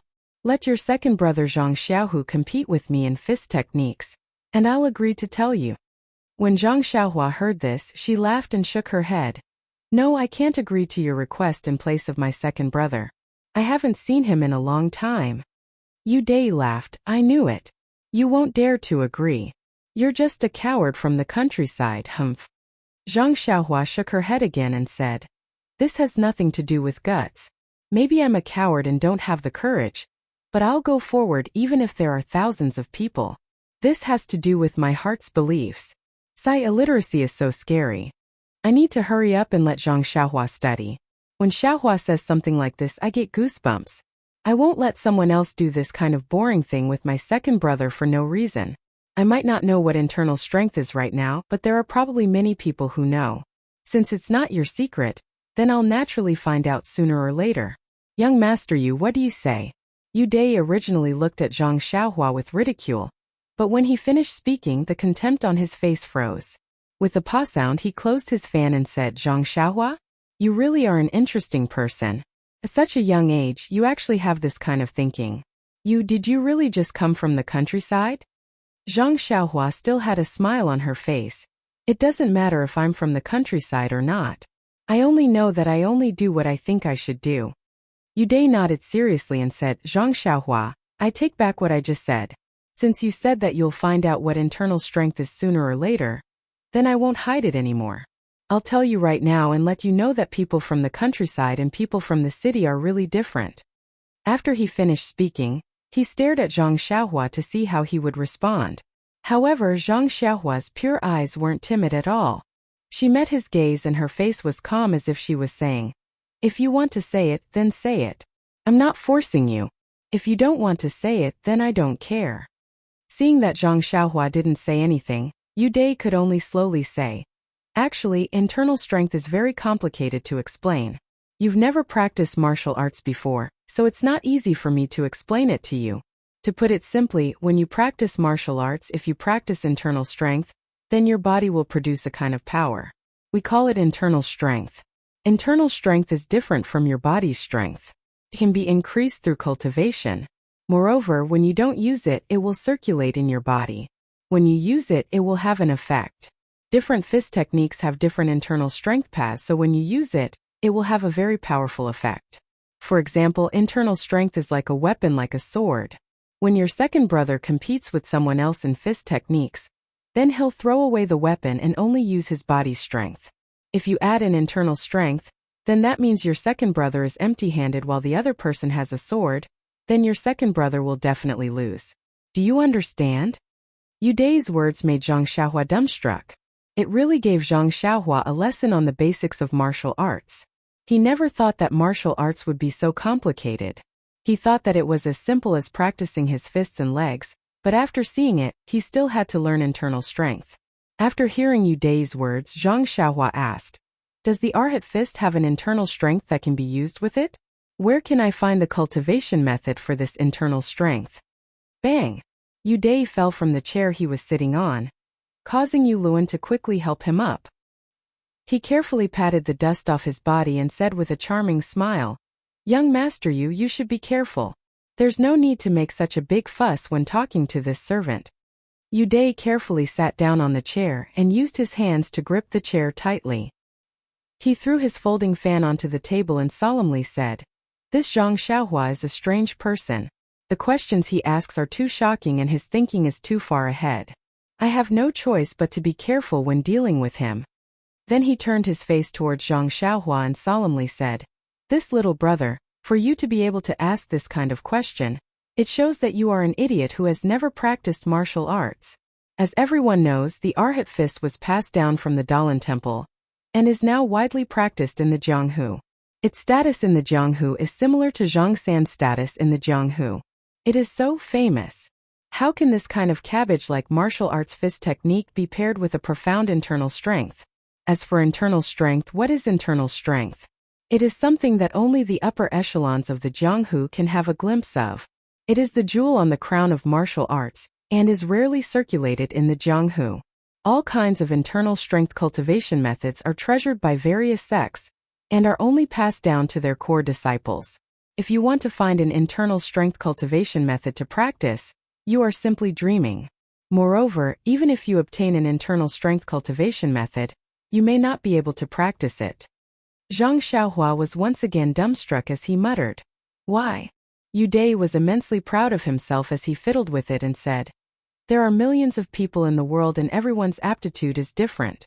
Although this internal strength cultivation method can be seen by everyone, there are very few people who can successfully practice it and obtain internal strength.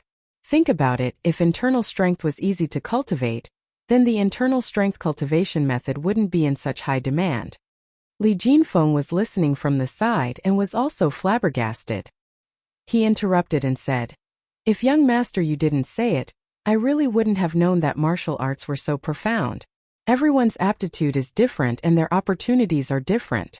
There are thousands of weak waters and I can only take one ladle. That's enough, that's enough. Studying literature is still better.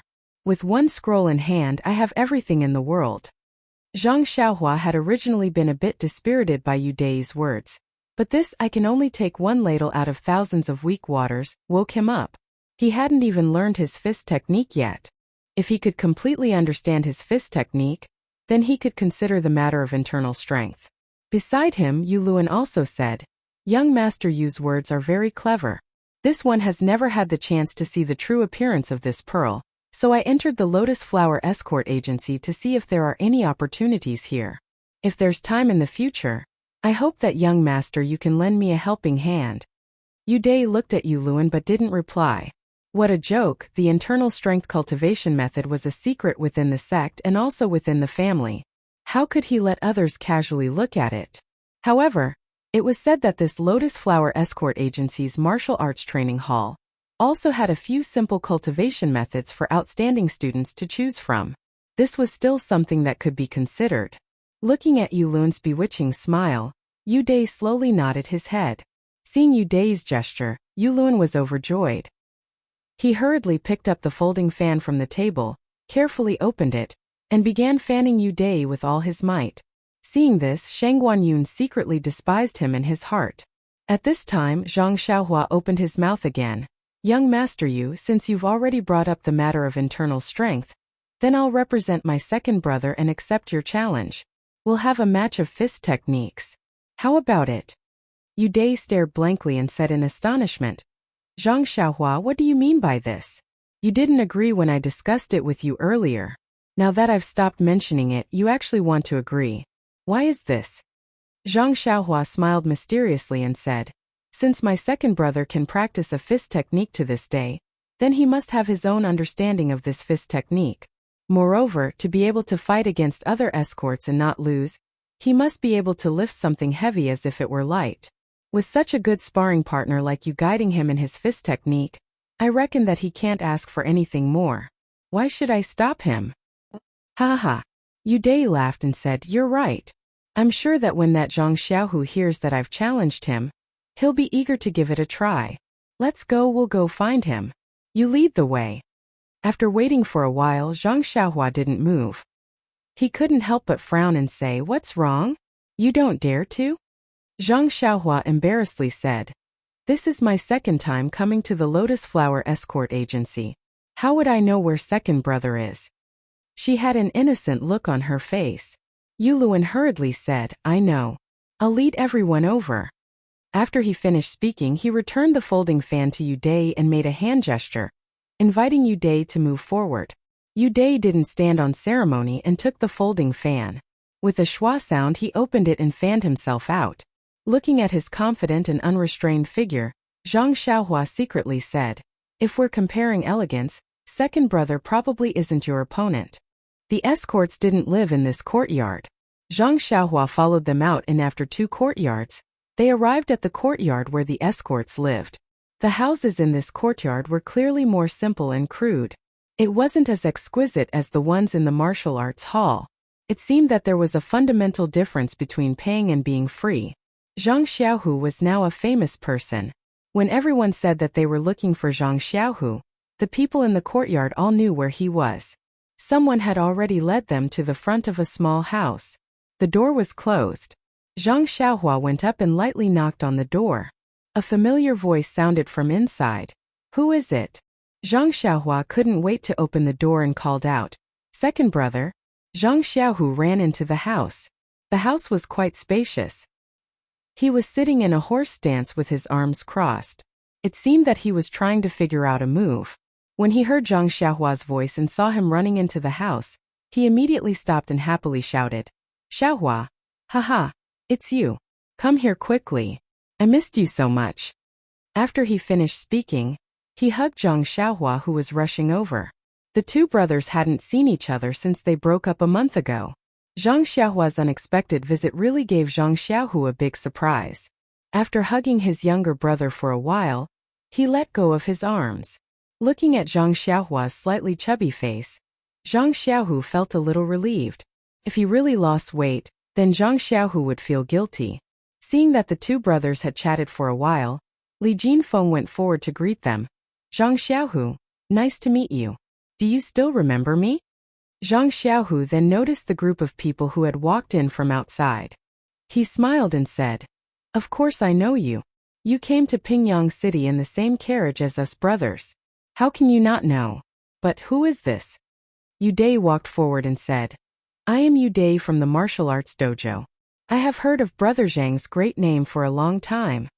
Martial arts dojo? Zhang Xiaohu was a little puzzled. Why was this person with Xiaohua? Beside him, Yu Luan hurriedly explained, "Zhang Xiaohu, this is young master Yu. Young master Shangguan and I are now practicing martial arts at the martial arts dojo. We have been in the escort agency for so long and only just found out that you are here. That's why we came to visit you now. My apologies, my apologies." Zhang Xiaohu smiled and said, "So you are all brothers from the escort agency. Don't stand on ceremony. I also didn't know that you were at the martial arts dojo. Otherwise, I would have gone to look for you long ago. Come, come, take a seat, take a seat." However, he immediately felt awkward. Although the room was spacious, there was only one chair in the corner. Where was everyone supposed to sit? They couldn't all sit on the Kong bed. Zhang Xiaohu scratched his head. Yu Dai said, "I won't sit. I am not here to reminisce today. I want to spar with Brother Zhang. I will wait outside."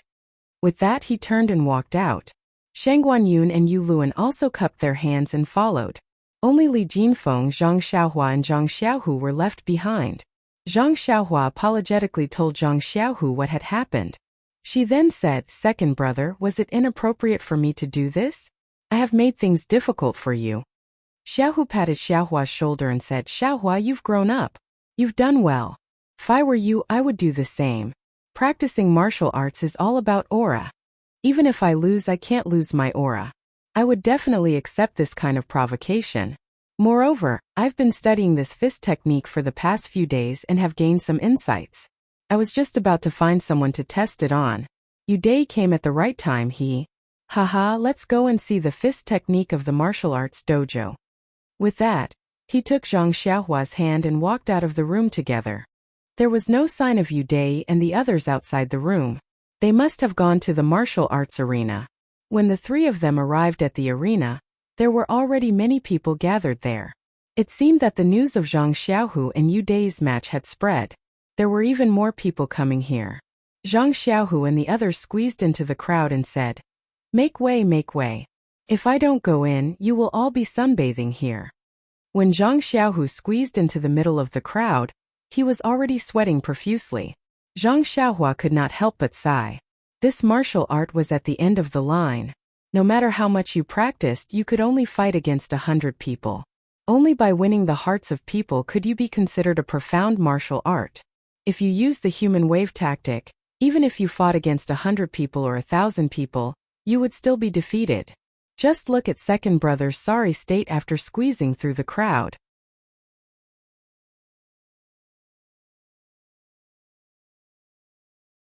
Chapter 95. In the middle of the crowd there was a wide open space. These people had seen many challenges and competitions, so the space was really suitable. If it was too big, they would not be able to see clearly, but if it was too small, they would easily get hurt. The current space was probably the best result after a lot of blood and tears. In the open space, Yu Dai had already packed up. She was proudly greeting people she knew and waiting for Zhang Xiaohu to arrive. When she saw Zhang Xiaohu squeeze in, she immediately stopped smiling and became serious. Zhang Xiaohu looked around and said to Zhang Xiaohua, "Xiaohua, stand a little further away. Compared to fist techniques, they might not be able to take care of you.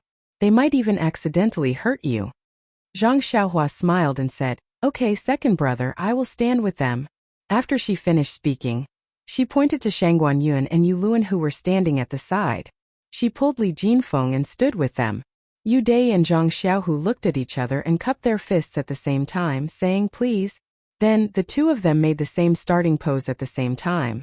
Zhang Xiaohua had also practiced the Liuhe Quan, but unfortunately, he only remembered a few of the moves. He recognized the familiar starting pose.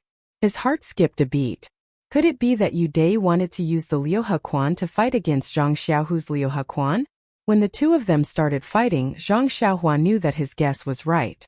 The proud and arrogant Yu Dai could not stand people saying that Zhang Xiaohu was a genius. So she deliberately used the Liu Hequan to fight against Zhang Xiaohu's Liu Hequan. Therefore, they punched and kicked each other, exchanging a few rounds. The two of them were extremely skilled and remembered all the moves. When they fought, it was very beautiful. It was as if they were brothers performing, coordinating very well. The onlookers were dazzled and cheered. Someone even said, "These two are really good. It's like they've practiced together for many years." What seemed like praise turned into sarcasm in Yu Dai's ears. Zhang Xiaohu had been training for more than a month, so of course it was a compliment. Yu Dai, on the other hand, had been immersed in martial arts for many years. He didn't want to end up like this when he competed with such an opponent. Thinking of this, he couldn't help but stop looking down on Zhang Xiaohu. He tightened his fist and sped up his attack. His fists and legs rained down on Zhang Xiaohu like raindrops. The sudden increase in attack rhythm made Zhang Xiaohu feel very uncomfortable. From time to time he would show flaws. Fortunately, he was very familiar with this set of Liu Hequan. Before Yu Dai could attack his flaws, he would make up for them. Therefore, Zhang Xiaohu was like a lotus leaf in the rain. No matter how the rain pitter-pattered and swayed, he just wouldn't fall. Seeing that Yu Dai's Liu Hequan was almost finished, Zhang Xiaohu was still fighting with ease. Yu Dai's eyes narrowed. He raised his left hand and lowered his right hand, hugging the air in front of his chest. His footsteps swayed. He actually gave up on the Liu Hequan and changed to the 8 trigrams palm, which used softness to conquer hardness. He circled around Zhang Xiaohu. Zhang Xiaohu was also very good. Seeing that Yu Dai had changed his Liu Hequan, he wasn't nervous at all. He maintained the horse stance and guarded his position.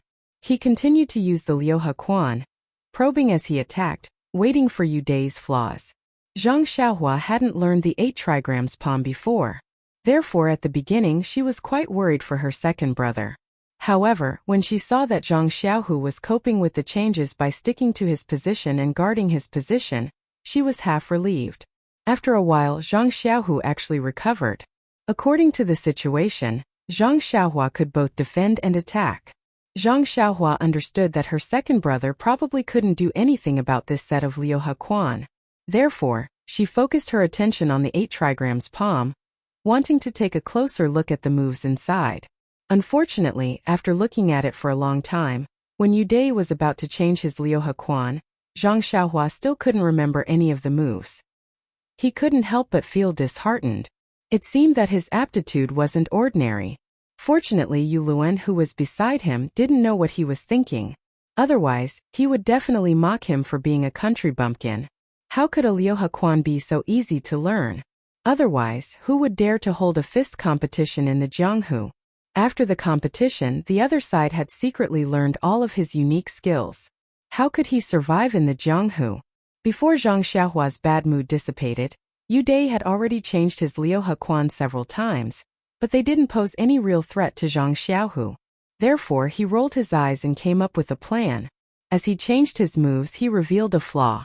Zhang Xiaohu didn't seem to realize that it was a trap. He continued to use the Liu Hequan and punched towards Yu Dai's left ribs with his right fist.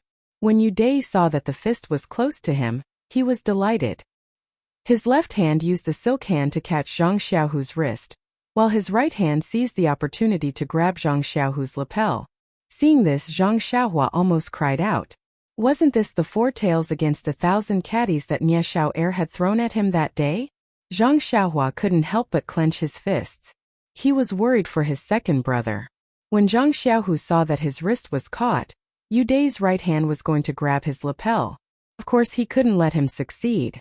Therefore, he changed his left hand into a palm and pushed Yu Dai's right hand. When Yu Dai saw that Zhang Xiaohu's left hand was about to reach him, he changed his grip into a fist and blocked Zhang Xiaohu's palm. His left hand continued to follow the momentum and didn't change the direction of Zhang Xiaohu's fist. Instead, he even increased the strength of his fist and used his right fist as a fulcrum to throw Zhang Xiaohu away from his side. When Zhang Xiaohua saw that his second brother seemed to be following in his footsteps, he couldn't help but cry out. However, before his voice could land, the situation on the stage changed. Zhang Xiaohu's body was in the air as he dodged Yu Dai's attack. He flipped a few times in a row to reduce the strength of Yu Dai's attack. He even borrowed a bit of strength to kick out from the air towards Yu Dai's shoulder. Yu Dai hurriedly used his hands to block the attack. However, he lost the initiative and was kicked back a few steps. When the crowd saw this exciting scene, they couldn't help but cheer loudly. However, when Yu Dai heard their cheers, they were like needles pricking his ears. He couldn't help but get angry. He gathered strength in his right foot and used his qinggong to rush to Zhang Xiaohu's side. He took a deep breath and gathered strength from his dantian to his palm. His white palm instantly turned a faint purple. With a strange arc, his palm slapped towards Zhang Xiaohu. When Shang Guanyun saw the faint purple palm, his expression changed and he shouted, "Purple sand palm?" It turned out that Yu Dai had used his internal strength in a moment of desperation. When Zhang Xiaohua heard the words purple sand palm, she knew that things weren't going well. She quickly ran towards the arena, but she didn't have time to think about what she could do there. Zhang Xiaohu had just stabilized himself when he saw Yu Dai's figure floating towards him like the wind. He was already stunned. When he saw the purple palm right in front of his eyes, he didn't dare to use his fists to block it. He only used strength in his legs to change his body to the side. He dodged the purple palm, but Zhang Xiaohu's arm collided with Yu Dai's. In front of Yu Dai's internal strength, Zhang Xiaohu couldn't maintain his balance. He staggered and fell in the direction of Zhang Xiaohua. Before Zhang Xiaohu could regain his balance, Yu Dai's palm followed him like a shadow. At this moment, Shang Guanyun shouted loudly, "Yu Dai, purple sand palm, stop!" He quickly ran towards the arena. When Shang Guanyun's shout reached Yu Dai's ears, Yu Dai immediately woke up. This was a competition of fist techniques. Her opponent was Zhang Xiaohu, who didn't know any internal strength and only knew one type of fist technique. If her purple sand palm landed on his body, it would break his arms and legs, at the very least, take his life. She was already filled with regret. She wanted to withdraw her internal strength, but the force had already been released and it couldn't be withdrawn.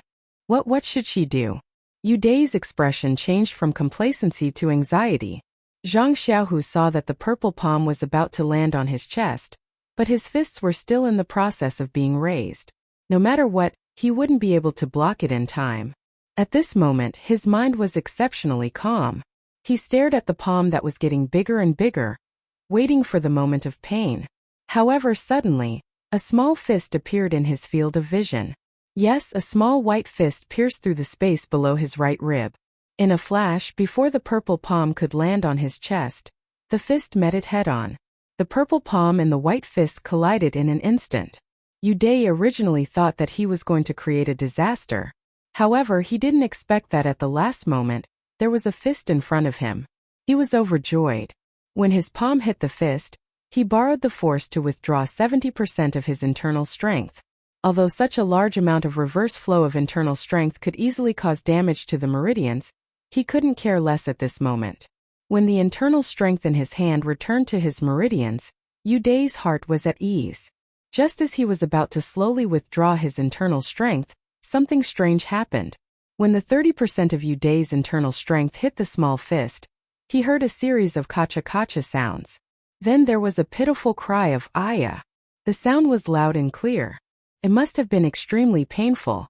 Yu Dai thought that the voice was familiar. In a flash, he couldn't remember who it was. He could only thank the person in his heart. Just when Yu Dai thought that the situation was in his hands, suddenly, from the fist that came into contact with his palm, there was a sharp force that hit his palm. That force wasn't internal strength, but pure physical strength. Under the impact of this physical strength, Yu Dai couldn't hold the pole steadily and fell backwards. The 70% of internal strength that he had withdrawn also broke free from Yu Dai's control and flowed back like a tide. Yu Dai was so frightened that his face instantly lost all color. His body flipped a few times in the air, trying to dissipate the force that was pushing him backwards. At the same time, Yu Dai quickly calmed his mind and secretly used his internal strength, trying his best to bring the uncontrollable internal strength back into his meridians. Luckily, that force was only physical strength and not internal strength, so it didn't invade Yu Dai's meridians. It only interfered with his internal strength and didn't cause any substantial damage. After he flipped a few times, his body landed on the ground and he was already able to hold the pole. However, The uncontrollable internal strength had already caused damage to his meridians. Before Yu Dai could stabilize himself, he opened his mouth and spat out a mouthful of blood. His internal organs were actually injured. The owner of the fist was even more unbearable. After a blood-curdling scream, there was no more sound. His body flew backwards under the force of Yu Dai's internal strength. He drew a beautiful arc in the air and fell to the ground far away, never to get up again. Zhang Xiaohu saw the fist and palm collide with each other and heard the sound of bones breaking. There was also a familiar blood-curdling scream. He was shocked. Could it be Zhang Xiaohua? However, his body had already lost balance. When he staggered to the ground and got up again, that thin body had already fallen far away and there was no movement. Zhang Xiaohu hurriedly got up and shouted, "Xiaohua!" He then rushed over. By the time he reached Zhang Xiaohua's side, Shang Guanyun had already run over. Shang Guanyun didn't dare to hesitate. He quickly carried Zhang Xiaohua's thin body and put his finger under Zhang Xiaohua's nose. Then he let out a long breath and said to Zhang Xiaohu, who was in front of him, "Zhang Xiaohua, don't worry. Zhang Xiaohua just fainted." Zhang Xiaohu was still worried. He carefully took Zhang Xiaohua from Shang Guanyun's hands and stretched out his ear to listen to Zhang Xiaohua's face. He was slightly relieved when he heard Zhang Xiaohua's subtle breathing.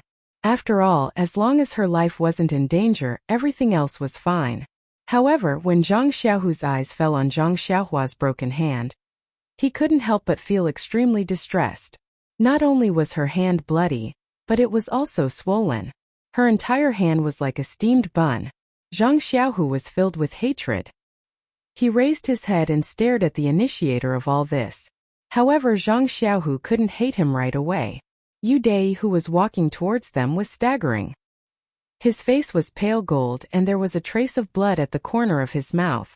His clothes were also stained with blood. Presumably, his internal injuries were more serious than Zhang Xiaohua's. In an instant, Zhang Xiaohu couldn't hate him. Perhaps this was the cruelty of the Jianghu. This was only a friendly match, a simple exchange of pointers. Just a moment of carelessness had caused such injuries. What if it was a real life and death battle? Zhang Xiaohu felt a chill in his heart. Yu Dai walked in front of Zhang Xiaohu. Looking at Zhang Xiaohua's appearance, he felt very guilty. He cupped his hands and said to Zhang Xiaohu, "Brother Zhang, I lost this match. I'm really sorry. In a moment of excitement, I forgot that this was only a match of fist techniques. I recklessly used my internal strength. All the losses caused by this will be borne by me.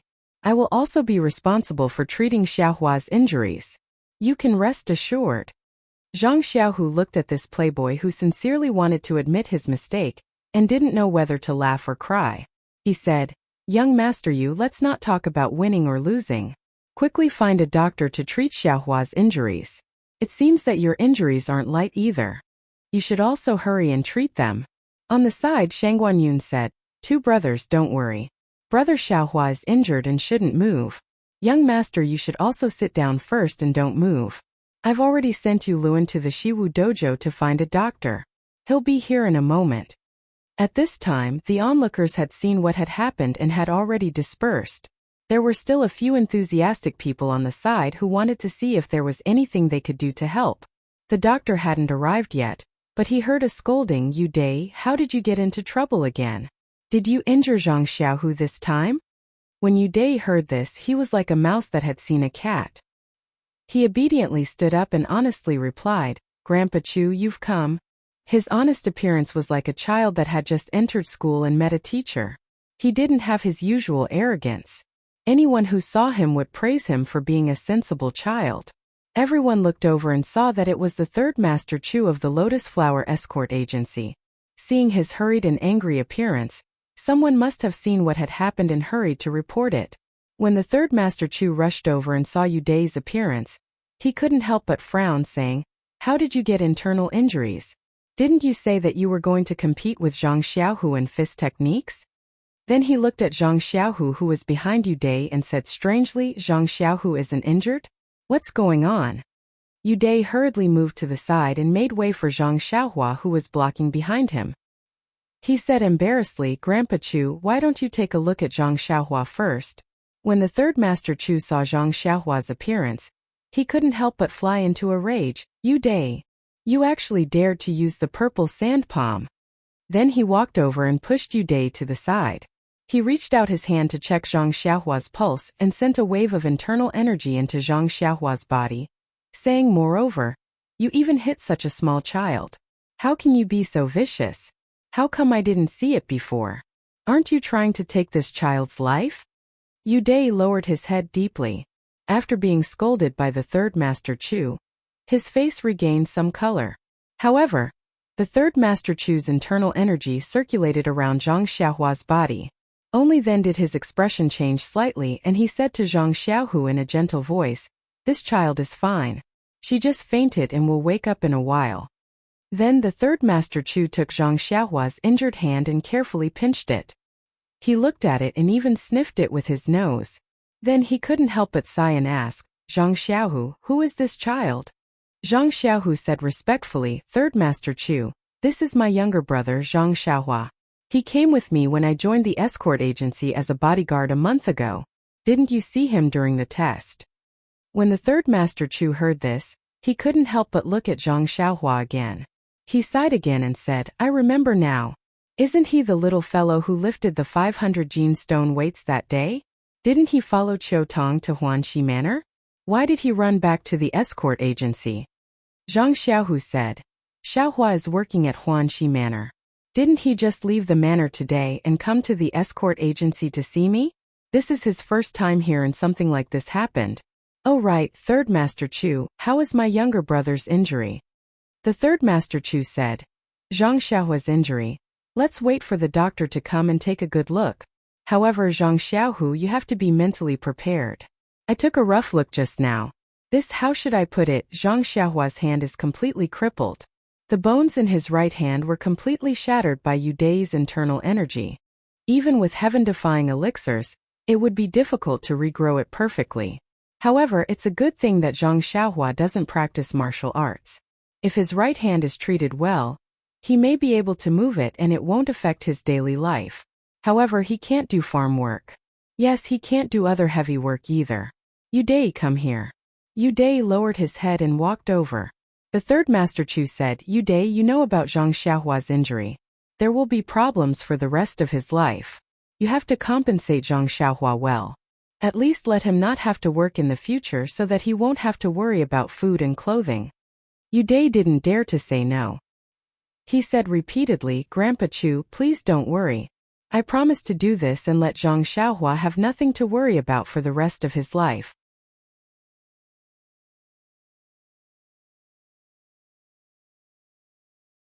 Chapter 96.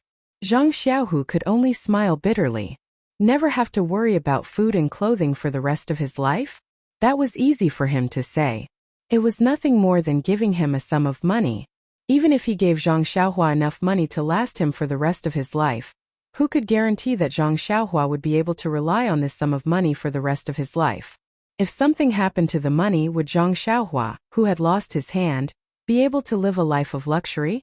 Disregarding the amount of money he had, the beautiful life of a young man in the prime of his youth had been destroyed by a single palm strike.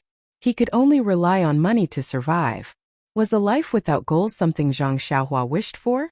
Everything, all the possibilities, all the dreams, could they be replaced by a lifetime of not having to worry about food and clothing? Others might not know about Zhang Xiaohua's aspirations, but Zhang Xiaohu knew. Putting aside Zhang Xiaohua's potential, his desire to practice martial arts was something that even he could not compare to. If he knew that he could not continue practicing martial arts, would it be possible for him to continue living his life in the future? Zhang Xiaohua was still a child. Would he be able to take such a blow? Zhang Xiaohu was now extremely remorseful and regretful. If he had not agreed to the competition, if he had not come to the escort agency, if he had not suggested coming to Pingyang City, would everything have changed? Seeing Zhang Xiaohu's uncertain expression, the third Master Chu hurriedly said, Zhang Xiaohu, your potential is very good. Some time ago, we were already considering sending you to the martial arts center to learn. This time you have won against Yu Day. I believe that everyone in the martial arts center knows that you have the same potential as them. In a few days' time you can go there to learn. You will still be treated as a bodyguard and you will still have to carry out missions. The martial arts center will not charge you any money. Zhang Xiaohu forced a smile and said, Third Master Chu, thank you for your kindness, but my brother the Third Master Chu glanced at Yu Dai and said, Zhang Xiaohu, don't worry about your brother's life. After Yu Dai settles your brother down, I will go to the owner of Huanxi Mountain Villa to plead for him. As long as Huanxi Mountain Villa doesn't fall, Zhang Xiaohua will work in Huanxi Mountain Villa every day. I still have some faith. I believe I can still plead for Zhang Xiaohua. At this point, Zhang Xiaohu could only nod his head to express his thanks.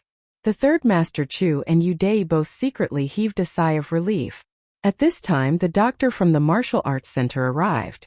Just like the officials from the yamen, they always arrived late after everything had been dealt with. Although the doctor's mouth was full of the smell of alcohol, he was still stunned by Zhang Xiaohua's injury. The first sentence he said was, This hand is crippled. The second sentence was, She is dizzy and can't be treated carefully. Please find someone else. The Third Master Chu was so angry that he grabbed the doctor's neck and asked, The doctors of the martial arts center are not allowed to drink alcohol during their shift. Why didn't you follow the rules? The doctor said confidently, I was testing the efficacy of the medicinal wine. In the past, Hua Tua tasted hundreds of herbs. We should follow his example. If I don't personally taste it, how can I guarantee the specific effect when it is used to treat people? The Third Master Chu threw him to the ground and said to Zhang Xiaohu, Let's go. Take Zhang Xiaohua to the doctor. Fortunately, the doctor's clinic was also in a corner of the martial arts center. Fortunately, there were doctors who hadn't personally tasted the medicinal wine. A rather old doctor attentively aligned Zhang Xiaohua's fractured arm. He then very patiently put the shattered finger bones back together. Poor Zhang Xiaohua woke up when he was aligning her arm. When he put the finger bones back together, she fainted again from the pain. Large beads of sweat dripped down her face. The saying that the fingers are connected to the heart was not a joke. After the doctor applied the best medicine for Zhang Xiaohua and put on a splint, Zhang Xiaohua slowly woke up again. Enduring the piercing pain in her arm, Zhang Xiaohua helplessly looked at her splinted arm. She asked the doctor tentatively, When will my injury heal? The doctor looked at her with pity and said, Child, take good care of yourself. It will take at least a year or so. Poor thing. When Zhang Xiaohua heard this, she said loudly, This is bad. I have an appointment with Captain He to teach me boxing tonight. What should I do? The doctor said, You still want to practice boxing?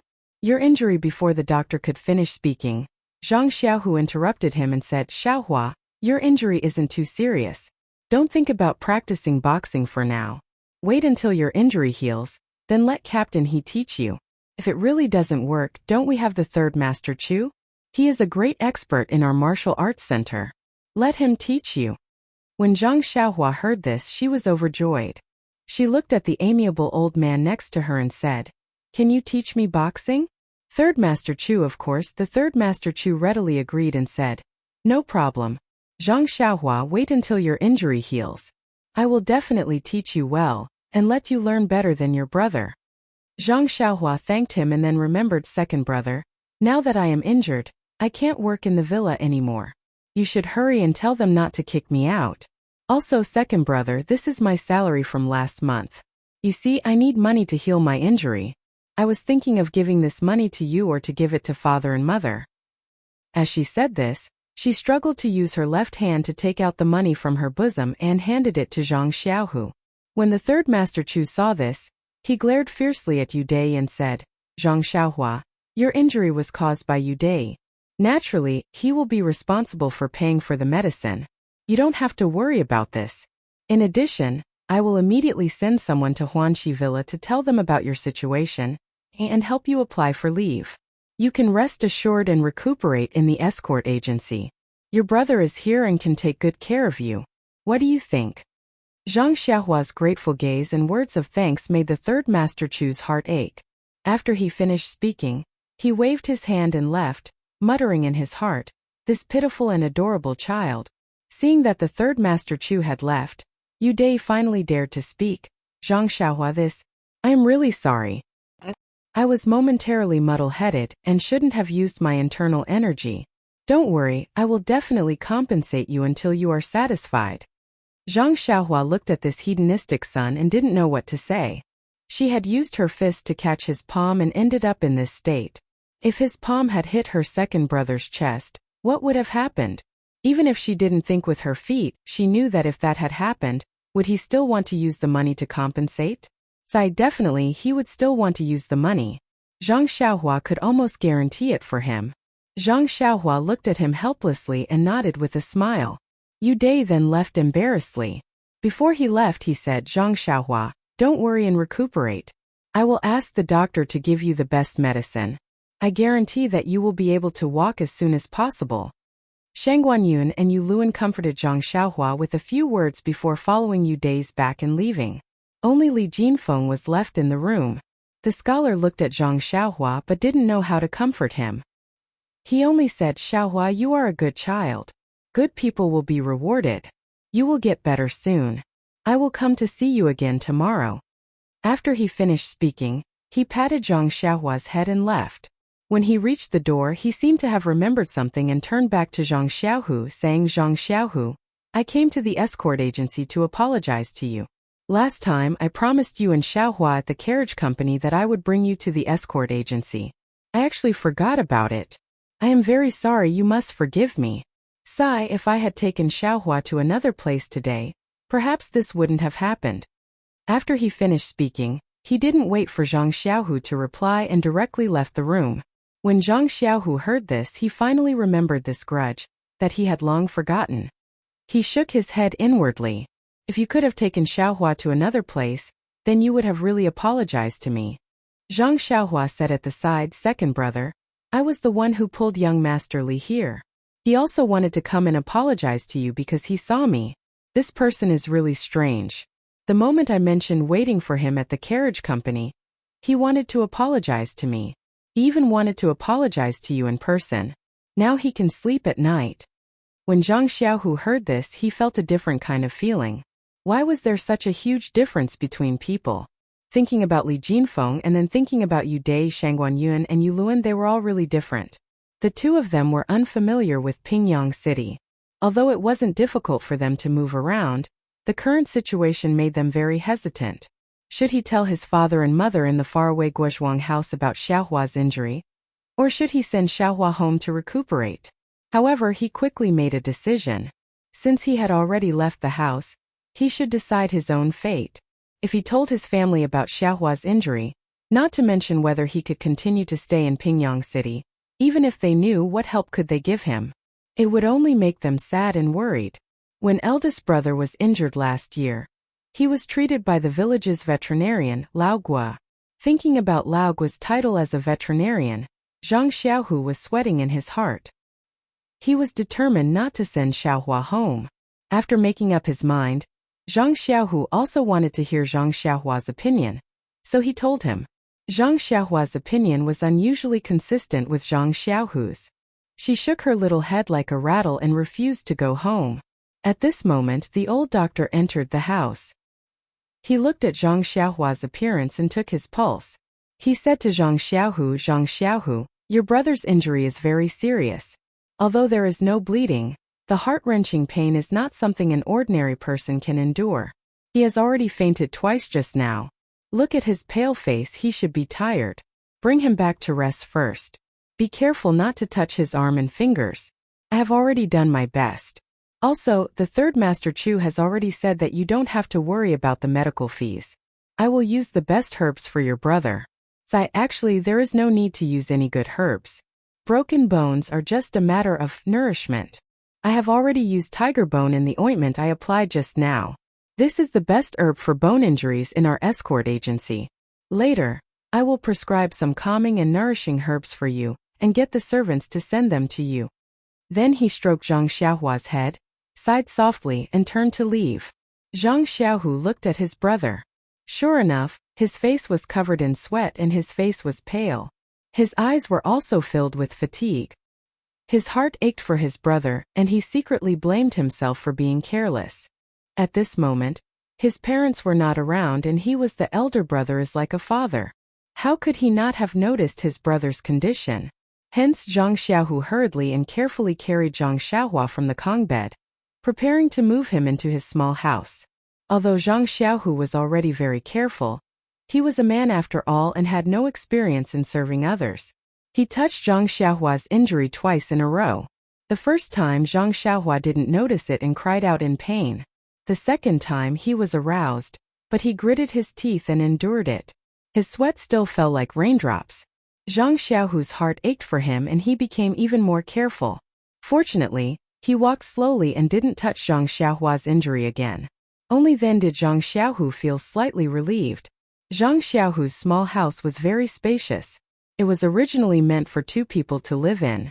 However, after Zhang Xiaohu won the boxing competition with the armed escort, 6th Master Li transferred the other person to another house. He let Zhang Xiaohu live alone so that he could carefully study his boxing skills. Now it was just right. The extra Kong bed could be used for Zhang Xiaohua to recuperate. Zhang Xiaohu carefully placed Zhang Xiaohua on the Kong bed and found his own quilt to cover him. Although it was already hot, he was afraid that his brother's injury would worsen, so he still found a slightly thicker quilt for Zhang Xiaohua to use. Not long after, the medical hall's servants brought the decocted medicine over. Zhang Xiaohu fed his brother the medicine. Seeing that his brother's face was covered in sweat, he wanted to wash it. However, the servant who tidied up the bowl said that the doctor had forgotten to tell him that the patient's bones had just been reconnected, so he shouldn't move too much during this period of time. He should also endure the sweat on his body for the time being. He shouldn't wipe it off in order to avoid damaging the injury. When Zhang Xiaohu heard this, he could only give up on the idea. At this time the sky was gradually turning dark. After sending away the servant who delivered the medicine, Zhang Xiaohu turned back to look at Zhang Xiaohua. Zhang Xiaohua's eyes were already blurred and he gradually fell asleep. That's right. This poor child had suffered so much. He should enjoy his own peace as soon as possible. Zhang Xiaohu looked at his beloved little brother's peaceful sleeping face and the expression that often frowned because of the pain. Sometimes he felt regret and sometimes he felt distressed. Even when the curtain of night fell, his figure did not move at all. Late at night, Zhang Xiaohu leaned on the side of Zhang Xiaohua's Kong bed. With complicated feelings, he fell into a deep sleep. He knew that he was a deep sleeper and was afraid that his brother would wake him up if something happened. In the past, his brother used to sleep until dawn. Now that he was injured, he didn't know. It was better to be careful, so he deliberately didn't sleep on his Kong bed. Zhang Xiaohua was also a child who made people worry less. From the time he fell asleep at dusk until midnight, he was still frowning. After midnight, he had a calm expression and fell asleep peacefully. At this time Zhang Xiaohu finally relaxed. Sleepiness surged up and he leaned on the side of the Kong bed and fell asleep. The night was hazy. The flickering in Zhang Xiaohua's dream was different from usual. The rhythm of the flickering seemed to be a bit rushed. From his left wrist, there was a strange fluctuation that spread throughout his body without anyone noticing. Most of it flowed to the injured area. Many unknown secrets were happening in this darkness that people couldn't see. Some were bad and some were good. When the morning sun rose, the fluctuation also stopped. Zhang Xiaohua's eyes immediately opened and he habitually sniffed. He wanted to get up, but the intense pain in his right hand made him cry out, "Aya!" This startled Zhang Xiaohu. He abruptly straightened up and yelled, "Xiaohua, what's wrong?" Seeing his second brother's face and looking at his surroundings, as well as the heart-wrenching pain from his right hand, Zhang Xiaohua finally remembered that this was the Lotus Flower Escort Agency, and not the Huanxi Mountain Villa where he worked. Next to him was his second brother, not Ma Jing with smelly feet. Zhang Xiaohua grinned and said, "It's nothing, second brother. I just woke up and accidentally moved my right hand." Zhang Xiaohu said with heartache, "Oh, be careful in the future. Although you've already used a splint, if you use too much strength, the bones can still be dislocated. If they grow crooked, it'll take a lot of effort to reconnect them. I heard that you'll have to break them again and start over. You must not move." When Zhang Xiaohua heard this, he stuck out his tongue and said, "That's so cruel. Break them and start over? You're not lying, right?" Zhang Xiaohu said with a smile, "Dr. Cheng wouldn't lie. He's the best doctor in the Lotus Flower Escort Agency. Only then did Zhang Xiaohua know that the old doctor from yesterday was actually the best doctor in the escort agency. He really was a master who didn't show his face and couldn't tell. At this time, Zhang Xiaohua's stomach suddenly rumbled loudly. When Zhang Xiaohu heard this, he said with a smile, "Xiaohua, your stomach is rumbling. You must be hungry. I'll go get you something to eat." Zhang Xiaohua blushed a little and said, "Hurry and go. Second brother, I didn't eat yesterday afternoon and evening. How can I not be hungry now?" Poor Xiaohua, she didn't eat yesterday afternoon. She originally wanted to freeload some food from her second brother, but when she arrived at the escort agency, she ran into Yu Dai and fought with her. After that, she was injured. Naturally, she didn't eat at night and only drank a bellyful of bitter medicine. Recuperating from injuries naturally required nutrition. It was no wonder that her internal organs complained. Before Zhang Xiaohu could get up and leave, someone knocked on the door. When he opened the door, he saw that it was Yu Luan who had brought the food over. After asking, he found out that it was Yu Dai who had entrusted it to him. That Yu Dai had also suffered internal injuries yesterday, and was currently lying on the Kong bed. She couldn't come over to express her apologies, so she had entrusted the food to Yu Luan. Zhang Xiaohu knew the purpose of Yu Luan's visit and didn't stand on ceremony. He took the lunchbox and placed it on the table, preparing to feed Xiaohua. Yu Luan didn't enter the house. He said that he would be back to deliver lunch at noon and then took his leave. Yu Luan had put in a lot of effort to prepare this breakfast. There were many nourishing ingredients that were easy to digest. Zhang Xiaohua ate it with great relish and the taste was top-notch. It was even better than the breakfast at Huanqi Villa. Zhang Xiaohua ate it all and couldn't help but wonder if she would continue to be injured like this. Zhang Xiaohu finished feeding Zhang Xiaohua and saw that his younger brother was enjoying the food. He thought that his weak body needed nourishment. Being able to eat meant that his body was showing signs of recovery. He was secretly happy. After clearing the bowls and chopsticks, he put them aside and said to Zhang Xiaohua, "Xiaohua, you should rest in the house. I'm going out to eat too." After the meal, there are still other matters to attend to at the escort agency. I'll deal with them first. When I'm free, I'll come back. I'll explain everything to 6th Master Li. I'm sure he'll let me come back earlier. Zhang Xiaohua said, "It's okay, second brother. You do what you need to do. I'll just stay here and slowly recuperate. Please add it to your collection, thank you."